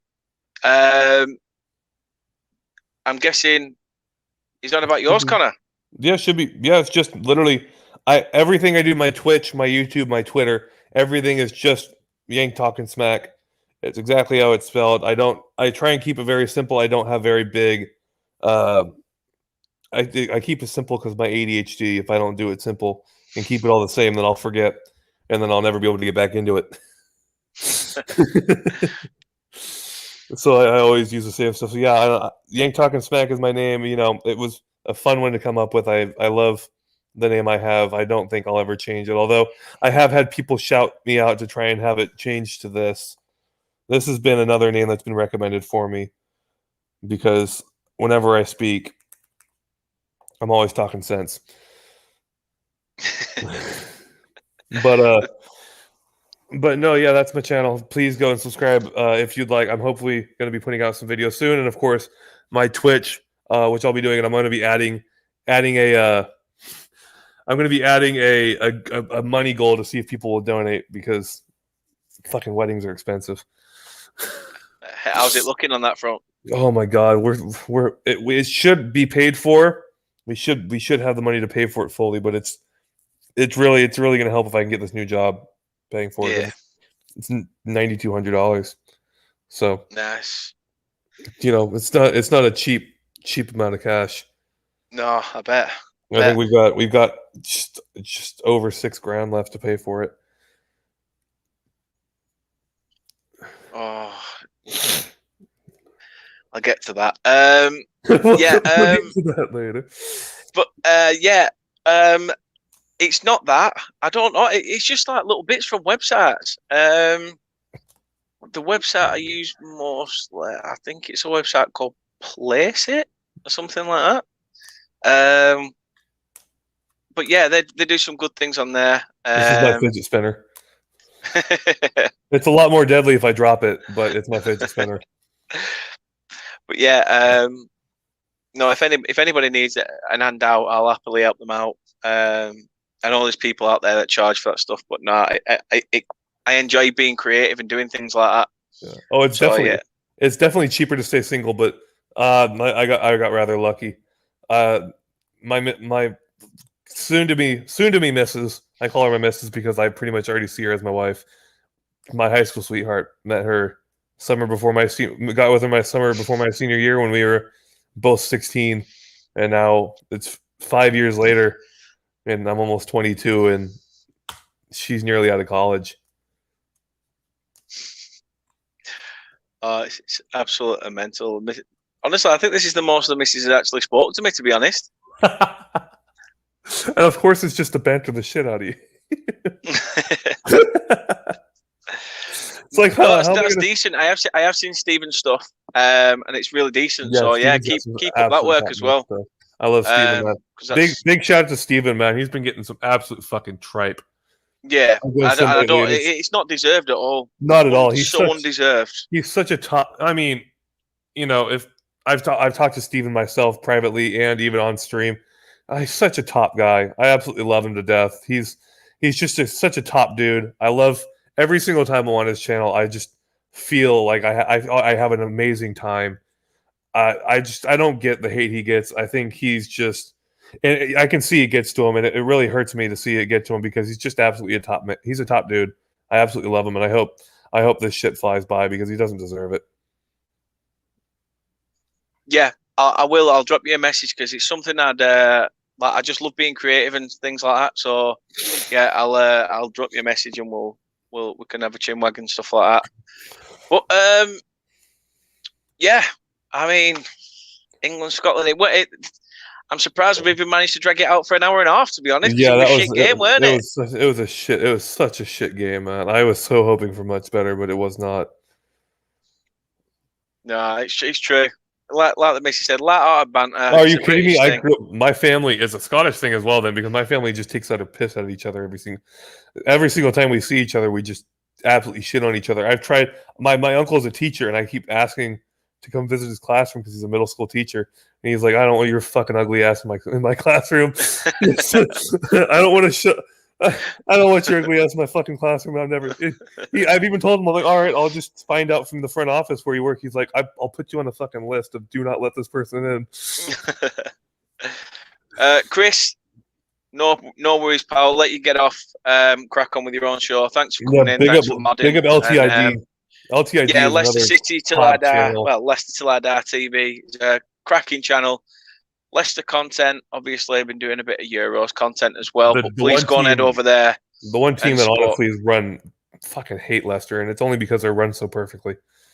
Yeah, fucking bugs the shit out of me. It's that enviousness in it of just they're just. I mean, what you'd love to have and what we've got. It's almost like fuck you. It's just a fuck you to Leicester, and it's purely because I'm just so pissed that you fucking. Conor, give it 5 minutes. He's still here. But no, cheers, Chris. Honestly, thanks for coming along, and please do sub to LTID TV. Yeah, definitely, man. Definitely. And not much else really to say, really. Obviously, the game on Tuesday. You'll be with me again tomorrow, won't you, for that? Oh, definitely. It's going to be a fucking cracker. I'm going to have the popcorn for it. Oh, I bet you are. If we don't qualify because we get beat and you guys win, If we go second, you guys are third. I'm gonna man. piss myself. I'd just be. I don't know. I really don't know. Hey, draw 3-3 for me, yeah. Nah. Give up three. Give up 3 to freaking Czech Republic, so our 2 goals that we gave up won't look as bad. Nah, that's true. Cheers, Chris. Thanks very much. Chris, thanks, man. Honestly, again, Conor. Obviously, I'll be speaking to you probably throughout the day and so on and so forth. I'll check in with you in a little bit, probably on Burnley and all the fun stuff. Yeah. But yeah, for now, obviously, give your channel another plug. Yeah, Yank Talking Smack. I've been doing this since about March. Big gaps in the times that I've produced videos for different reasons. You know, I've had big gaps from having switched jobs. I went on vacation, of course, my great uncle dying as well. But we'll be putting out some very good content soon. I've got a headset, which I didn't have before. I got this a couple weeks ago for $14, and it's absolutely fantastic. And I have this new freaking streaming camera. Thank you, Renee. I don't think she's watching because she's probably working. But thank you, Renee, for the camera because it's so huge. But and to Nippon, fuck off. Brilliant. What a way to end. Nippon, fuck off. Big up, Nippon. Big up, up, well. Nippon. Love him to bloody bits, but fuck off on that, man. Hope you're well. But we are just about to wrap it up, pal. But thanks for chipping in with the odd comment. And it means a lot. So yeah, obviously, you guys go and head over to Yank Talking Smack. Like as he says, as Conor said, there is going to be videos coming up, and just support the channel. Just give it a like, show some love. Let's get him over 50. Yeah, I've got one more to 50. One away. Come on, we could do this. In fact, I'm so tempted to stay on stream until we can get one more. Oh my gosh, that'd be mental. I'm tempted to stay on stream until we get one more. The missus ain't off for another 3 hours, so I'm on for as long as you need. In fact, I'm going to tell my missus, you're still watching, head over and just subscribe. I know you probably won't watch it, or whatever, yeah. But it's the count goes up. Let's get Conor to 50. Let's do it. End of the day, Conor's helped me out from day one. Built up a really good friendship, and it's I can't believe that. I can't believe I'm saying this. I'm going to fully come out. He's converted me to being a fucking Burnley fan, for fuck's sake. Everyone's been on about that. I've had Tottenham. I've had Tommy that said about it. Rich has said it. Fleming, Brit, Reese. They've all like, I can't believe you converted him. What's going on? Yeah, I mean, I did. Cheers to the missus. Please do remember to follow us. Follow us both. Just show us some love. Just all it is, you're pressing a button. Don't even have to watch. The missus has done it. There you go, Conor. Refresh it. Oh, come on! Come on. My YouTube studio is being an absolute tripe right now. Come on, okay. Where the? Okay, let's go there. Yeah, it's still on 49. What? I'm dead serious. Come on, reload. Yeah, I'm still sticking on 49. Shit. Someone had subscribed. Come on. Nippon's even said he's on 50 now. Why is it only showing? I'm having a Doug moment here. It's showing up for everybody else but me. Oh, as if. Yeah, I'm still on 49 for both. It's an absolute. It's a shambles. It's a shambles. Oh, there it is! Hey! Cheers, everybody. Thank you so much. Honestly, means absolutely the world. I hope every single one. It's the same thing with Twitter. I came on Twitter back in I've had my Twitter since 2012. Every time I hit 100 more followers, it's absolutely. I'm shocked. I'm at 388 followers, and it makes me laugh because I see everybody else who I follow. Everybody's in the thousands, and everybody's got hundreds and thousands, and they're all big names and all got all this shit. And I'm just like, just chuffed the fact that I'm over 200. It's just absolutely, in my wildest dreams, never would have thought that I'd be, at my age and, being able to put out content on YouTube and having 50 subscribers and having content being going out on Twitter and being at 388. And for being able to do it, putting out stuff that I love to put out. I love talking about sports, man. I mean, that's what got me to be a Burnley fan, was going and doing the Burnley episode 1 on the transfer targets. So just being able to put out stuff that I enjoy putting out and talking about, just one of the things I'm most passionate about, being able to see people who actually will follow and listen and watch my stuff and actually enjoy what I'm doing. It's an absolutely, it's a dream come true. Even as small as I am, it's a dream come true. So thank you, everybody. I really do appreciate it. Honestly, so much deserved, mate. It really is. Road to 100 now. That's it. Road to 100. Road to 100. I gotta put. I guess I've got to update the bio now. Of course, I'm gonna shout out. Even though it's only a lot of people say it's only 50, but I never thought I'd even have 10 that would follow That's me. What I mean. It's like I said, when you said about Twitter and stuff like that, and about the follow count and things, like some people don't follow and what have you, but when they watch, that's it. Oh my gosh, it means the world when I see my sub count. I've seen, going and looking at my videos, I've seen my sub count go from, my first videos where I was down in like the 18s and the 19s, and that was even because I'd gotten the big ups from Rich and everybody. And I even had some of them, I've only got 5 or 6 views. I have 3 views on, one of my reactions to Everton in early days 4 months ago. And to see myself now, 74 views on the Burnley episode, That's because I've watched it 73 times, pal. That's that Burnley, my Glazers, that one's got 50. My Burnley transfer target's got 74. To see myself start to grow in followers, grow in subscribers and views, it absolutely it's shocking to me that not only like the subscribers are the subscribers, but seeing people that actually will watch my stuff and want to watch it's a whole nother feeling entirely, and it's something I never would have in my wildest dreams believed would happen. And I'm so thankful to God who's helped me do so much in my life recently with getting this new job, which is going to help support my family and get her on the YouTube and the Twitter, and being able to find friends that I never thought I'd have friends that from across the pond that I that already feel like you and Rich especially are like best mates already. And I never thought in my wildest dreams that 19 years old, 18 years old, that my life would be where it is now. So I'm so thankful for everybody, because I mean, I wouldn't be where I was without Dan. You've been such a huge help and a huge influence on being where I'm at. Rich, I shout him out every single chance I get. Rich is the whole reason that I'm here. Rich, in September, I got a shout out by Michael Savage, Robbie Savage's little his brother, who I follow. He got a shout out from him, and Rich got in contact with me and invited me to be on his stream back in September. The PSG first leg was my first ever appearance. Since then, I've been on his channel as much as possible, and without him, nothing like this possible, because I never would have found my love for doing this kind of stuff. I never would have imagined. I would have never imagined trying to get a channel started without him.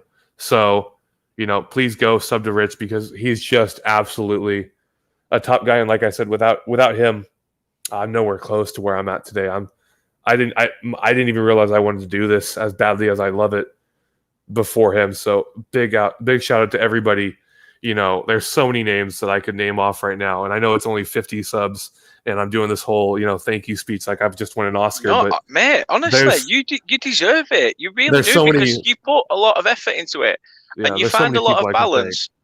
And it's like the missus said to me when the other day when I hit 100, I was a bit like taken back by it, because it wasn't just about, as you said, the sub count going up. Yeah, it's brilliant, but when you see the fact that people are viewing your content, and you see that you go to bed at night or whatever, and you wake up in the morning, that's gone up by 10 people, that while you've been sleeping, 10 people have been watching you talk Yeah. smack. Yeah. You know what I mean? Yeah, it's a weird experience, Madness. especially for me because of course I'm American. So the huge it's an 8-hour time difference. So when I put out my videos, I usually put them out at night. They've gone up at night, and then I go to bed or I go to work, and I get off work or I wake up and I've seen that I've got 20 views on a video, and I go, fucking hell, 20 people want to hear what I think. And so there's so many people I can think, because there's so many people that have been absolutely huge in this whole process. Dan, I mean, you've been huge. I've just been here, mate, in Conor. You've been You've been a huge inspiration, man. I will say you've been an absolutely massive inspiration. You just want me to let you win the next FIFA game. That's it. I can do that myself. We saw what happened when we saw what happened the last time we played. I don't need any help on that one, that's for sure. But of course, do you want me to give you a 4-0 lead first? Oh, fuck off! I gave you a 4-0 lead and still came back. Oh my gosh, no, yeah, but there's so many people I can thank, and so many people who've had a huge inspiration and huge impact on my life. I mean, the friends I've gathered. Yeah, this community, I didn't realize just how so amazing. Yeah, I heard before I got into it. I heard football talk. Twitter's toxic. Stay away from football Twitter. It's terrible. But the deeper and deeper I get into football Twitter, I love it so much. I love the people. Everybody chats shit, but it's in my name. I love so much chatting shit. But the people that I've met, Rich, you, Renee, Reese, Doug, Nippon himself, Steven, everybody, it's just been in my wildest dreams, being able to have what's happened happen to me and be able to meet all these amazing people. So I am really thankful. No, you honestly deserve it, mate. And honestly, if I can try and help get you to that 100, I will. Hey, let's see how far we can push it tomorrow. Yeah, definitely. Tomorrow we'll see. We can push it tomorrow. Yeah, definitely. The more, I mean, and it is definitely a big motivation for me finally, getting to 50, because for a long time I remember when I first started, I was at like 20, I was at like 18, 20, and then I blew up to 40, and that gave me, each time I see people sub and view, it gives me this boost going, people actually want to listen. I want to put out content, and there's so much that I want to talk about, and the subscribers and the views just gives me that little push going, people want to hear what you think. Yeah. And even if you're tuning in for a minute or two, I'm trying to shorten my videos because people hate hearing me speak for 20 minutes, and I get it, because hearing anybody speak for 20 minutes can be a bit of a fucking annoyance. But well, you've done well for an hour and 45 nearly. So, yeah, fuck me, yeah. Some jaw's starting to hurt, and I need to fucking put an ice pack on. But no, yeah, just seeing people actually like actively want to listen to you speak, it's a whole level of just awe. You know, for me, I feel like it pretty much for anybody, it's an incredible feeling to see random people. People that I can't wait. I have a big plan as soon as I possibly can to come and travel England and Scotland and just try and literally meet everybody that I've met on this platform, because I've gone from really not having many friends and I'm a bit of a loner and a bit of someone I've got basically my best friend from high school and my missus, and that's how I've been for a while. And it's gone from that to feel like I've got just all sorts of dozens of friends now all over the world, and it's amazing.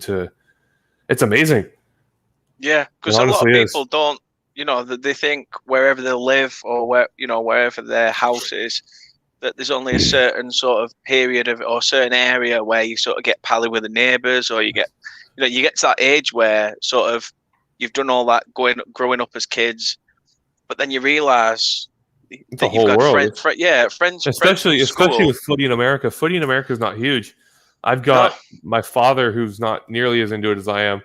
But besides my dad, my only people I have to talk about soccer with are the people I've met here online. And so it's huge because I've never had the outlet to speak on it. I never thought of creating a YouTube channel or, really getting into Twitter to discuss it, and I have that outlet now where I can talk about it, which I never thought I'd have. And I met all these amazing people through it who I told Steven this morning, I consider pretty much everybody I've met on here to be to be a great friend of mine already, because I just feel so blessed that I've been able to meet people, and these just great people, that if it wasn't for it makes me thankful that not only that the internet exists, but sports exists, because without that, a lot of us never would have met each other. I don't live in England, so I don't, I wouldn't have been able to meet any of you unless by chance I was in England on a trip or something like that. I wouldn't have met pretty much anybody that I know now that I consider a really, But then really good again, friend. as well, who's to know from that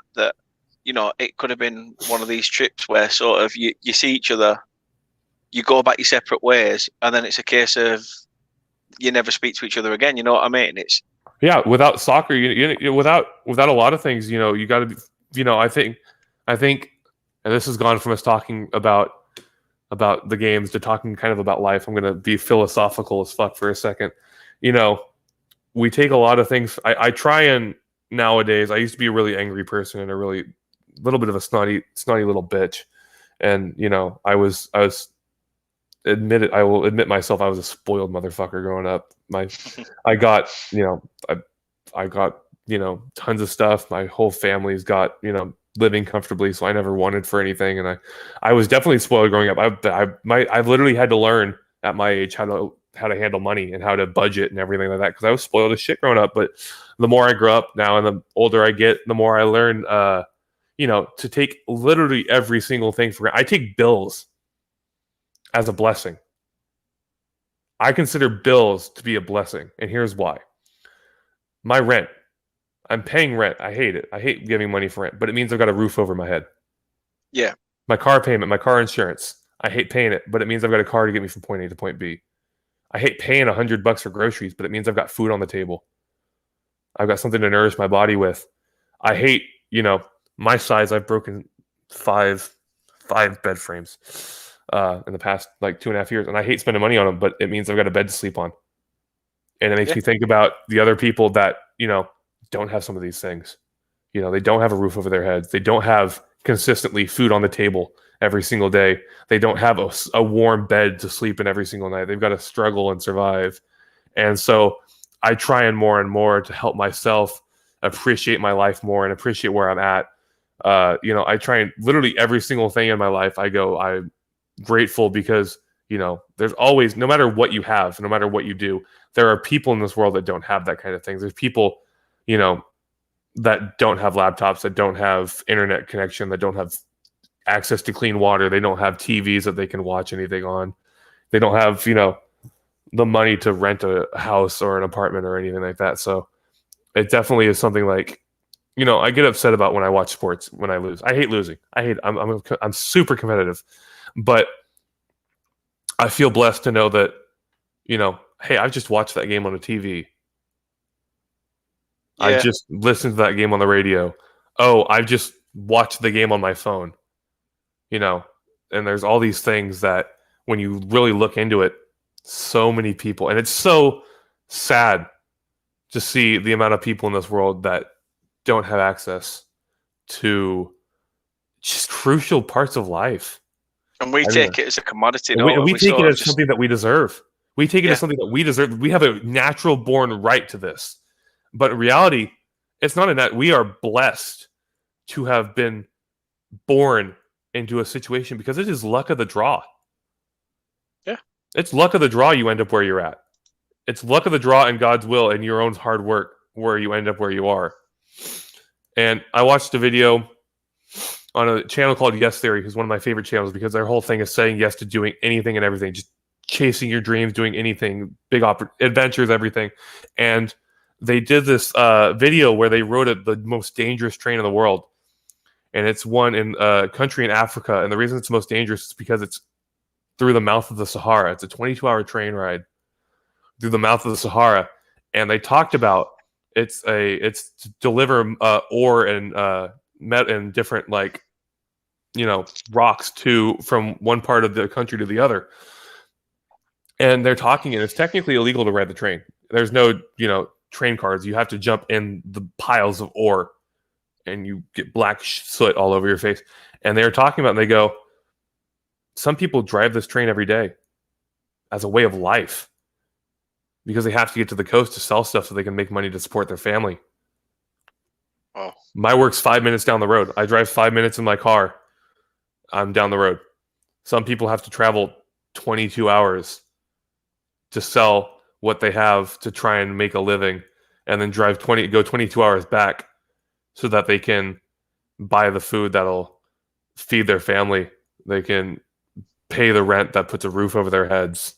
And so, I think when people become more thankful and they realize what everything they have is a blessing. Nothing in your life is naturally a born given right that you are naturally have a right to. Everything in life is a no, I blessing. agree. The shoes on your feet, the clothes on your back, the roof over your head, everything is a blessing.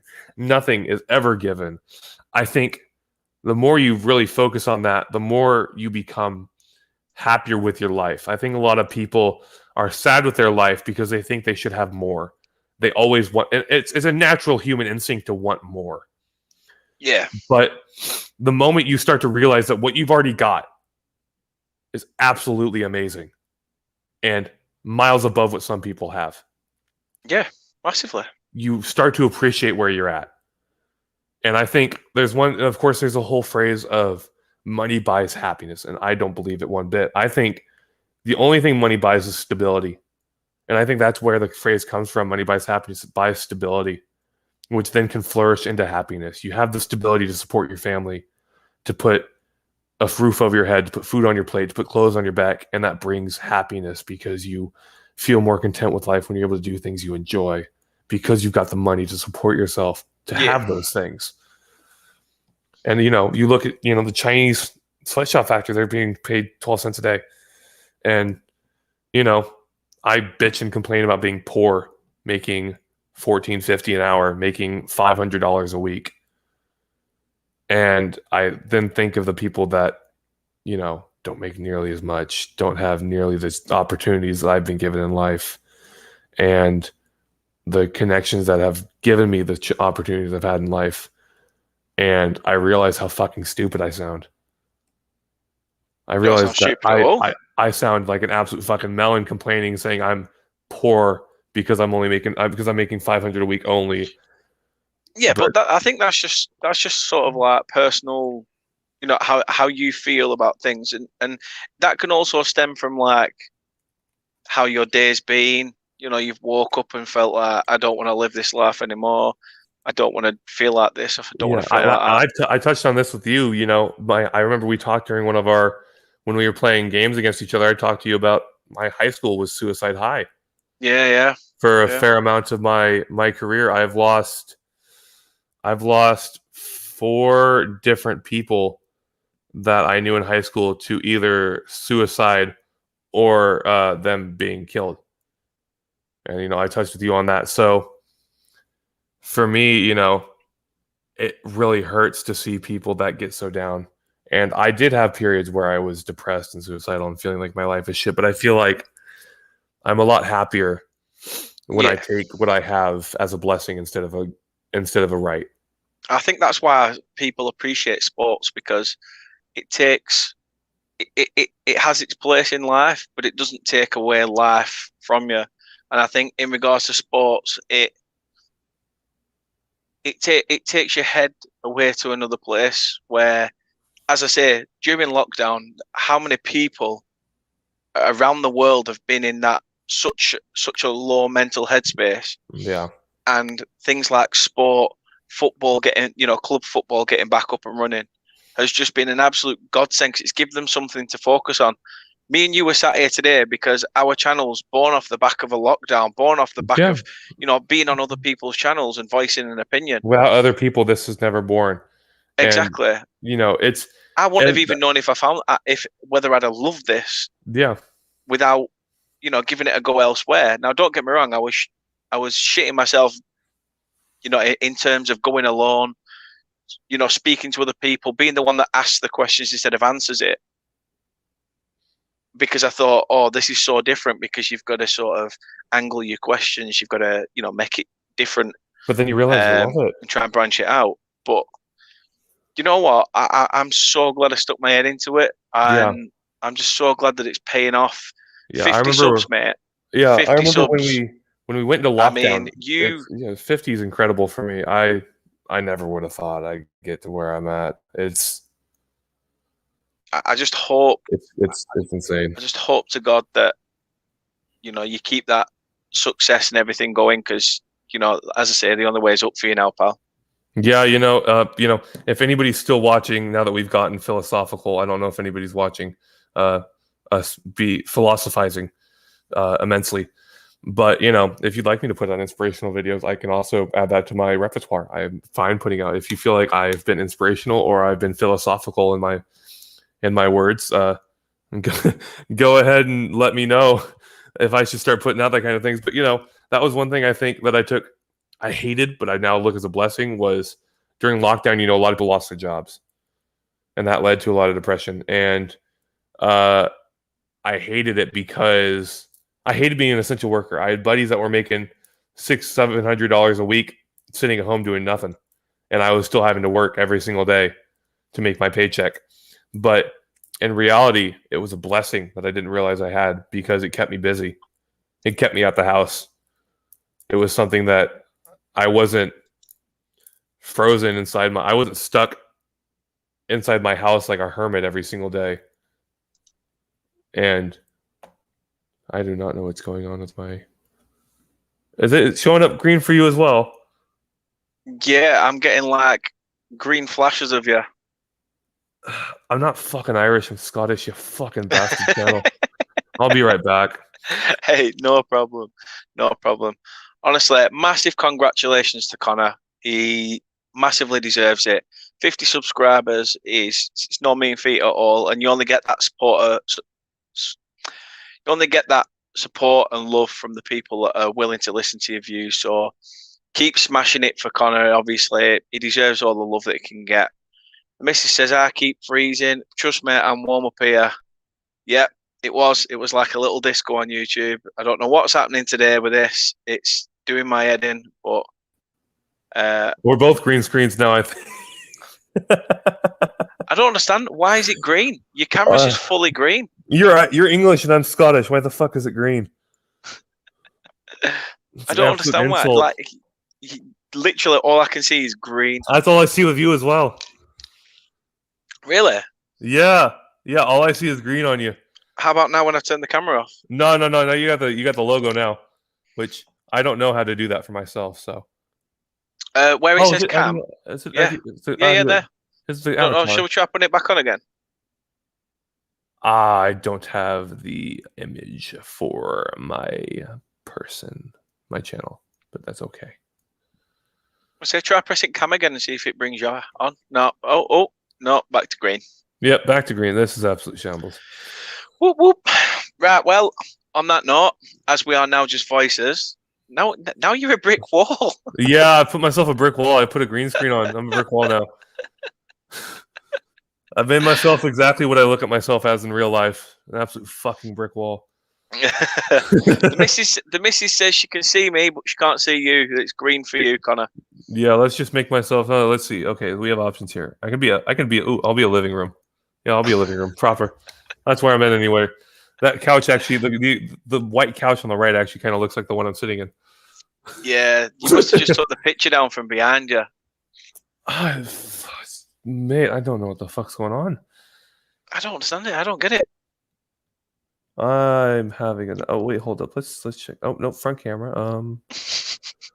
Come on, you fucking wanker. You're taking the fucking piss.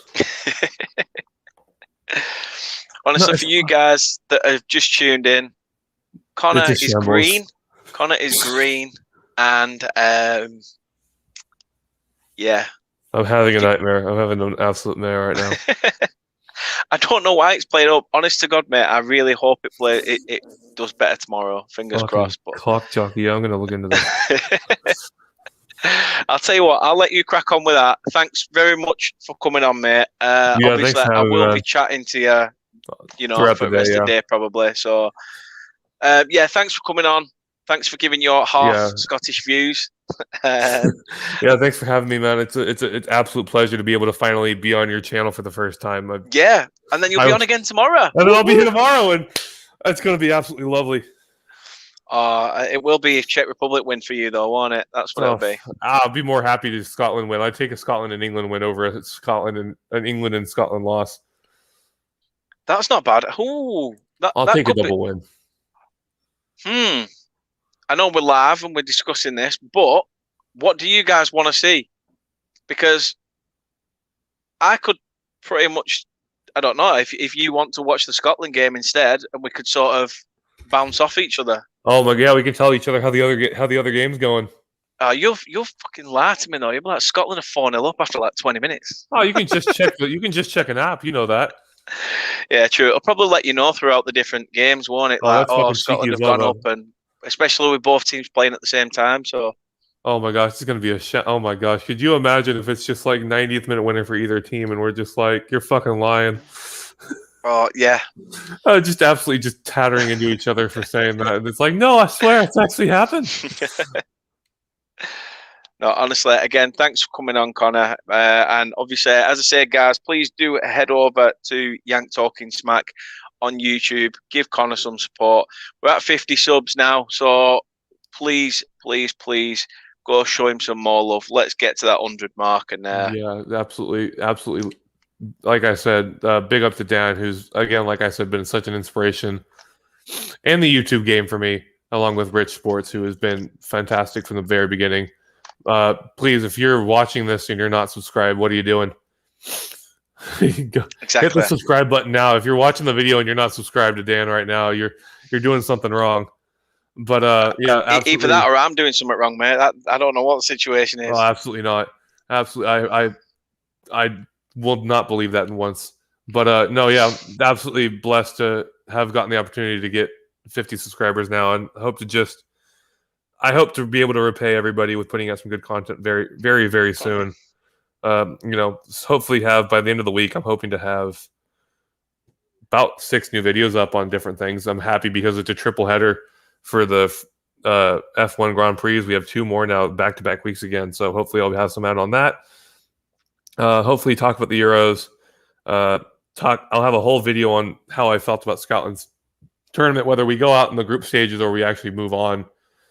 And I may even have some videos on Burnley coming out fairly soon. So, hey, converted fan. I'll have some videos. I'll have some videos out on tons of stuff coming out soon. So hopefully I'll be able to repay everybody's great faith in me by putting out some good content to show that I do very much appreciate the followers and the subscribers. That it's crazy to see. It's crazy to see that go to 50 because I didn't really think about it as much at 49, 48, 47. You don't really realize how close you are to such a big number. That's what I didn't understand, because like when Mark said to me and he was saying, you're at 100 after that first watch along the other day, and I was like, what? Really? And it was only until I actually came off the live and checked it myself that I sort of believed it. And then when I saw it, I was a bit emotional, to be honest. I really were, because I was a bit like, 100 people actually on YouTube are looking forward to seeing my next video. I know you're going to get people that don't sub and they just pop in here and there, but 100 people are dedicated to wanting to see your next video. And for me, that was just massive. And then the missus just went OTT, got me a card, balloons, and all sorts. And I might have to go have a drink to celebrate having 50, because it's just, why not? It's 10 in the morning. That's why not. Hey, you know when people say, "Oh, it's 5 o'clock somewhere"? It's 5 o'clock there, isn't it? Mate, it's off. It's 34 minutes past 5. You are fine to drink at 10 o'clock. Oh, fuck it. Why not? It's 5 o'clock. Yeah, it's 5 o'clock in England. I might as well. In fact, mate, you could tell me now that you're about 3/4 pissed and you've drank at least 2 With how I act at the time, vodka. I wouldn't be. I'm not probably far up. People probably think that anyway. Did I tell you? I rushed to be in a frat in college, right? And I got rejected because they thought when I showed up to the events that I was pissed drunk, even though I was completely sober and just having a good time. I got rejected from the frat fully because they thought I was drunk at the events that I went to for the frat. When I was completely 100% sober, did not drink at all, but was just trying to meet people and give a good impression. Hey, there's not wrong with that. Nothing wrong with that I at have all. some dry champagne I might get into. Why not? Why not? Why not? It's my day off as well. Yeah, exactly. And you're off again tomorrow, so Oh my gosh. Far and above, I'd be get off rid of 2 the days in a headache. row. Easy peasy. I don't get headaches. I'm Scottish. I just get my body telling me, do it again. No, wait, one more. No, thanks for coming on, and I'm just so happy that we finally managed to get you to 50. Oh yeah, and, absolutely chuffed to see you at 100 as well, man. Well deserved. Thank you know, you. I think you'll be at 200. I'm calling it now. You'll be at 200 by the end of the month. Do you reckon? Oh fuck yeah! I don't see it. I'd be happy with 200 by the end of next season. By the end of this season coming. Oh no, if there's not 200 people by the end of the month who think you're absolutely fantastic, as I believe you are, then they're absolutely fucking give their head a wobble. As you would say, they're fucking morons. They're fucking morons. Yeah, as I would say, because with my dirty American accent, but my Scottish side says they need to give their fucking heads a wobble. It wasn't. I didn't mean OTT in a negative sense. I meant that obviously we went OTT on the fact of like we had cakes and banners and we went all out. Not that it was over the top, but OTT were probably the wrong word. But sorry. Yeah, watch out! You might end up on the couch. Oh, mate. Or she might break that bathroom lock on purpose so Esme and Skylar can get inside again if you're trying to relax. And I'm there at the toilet and then all of a sudden, bam, that's it. It's like, this is for saying OTT. This is for saying OTT, Dad. No, thanks for coming on. Obviously, you'll be joining us again tomorrow. Oh, can't wait. And fingers crossed both sides can get through, meaning obviously England and Croatia. Yeah, fuck Wales. Now that Mike's gone. But thanks everybody for watching. Thanks for your comments. Thanks for tuning in. And as I say, we will be back tomorrow evening, 7:45 p.m. We will be going live. We will have the team news. We will have a live watch along. I'll be discussing England against the Czech Republic, and Conor potentially will be talking the game about. That matters. Yeah, we'll be talking about the game that means absolutely nothing to us whatsoever, but to him means the bloody world. So, you know what? Fair play. Up the Tartan Army, man. We're gonna fucking do something special. Mate, if they both go up, then we can both boogie. How's that sound? Oh, I'm fucking ready. I'll have the song on cue. So, see you all tomorrow, guys. Thanks for tuning in. And as I say, go and show Conor some love. Go and show that brick wall right there some love. And never mind he takes now when you don't understand. That there's reasons. But yeah, no, thanks for showing us your support, some love, and we'll see you guys tomorrow with another video. Cheers.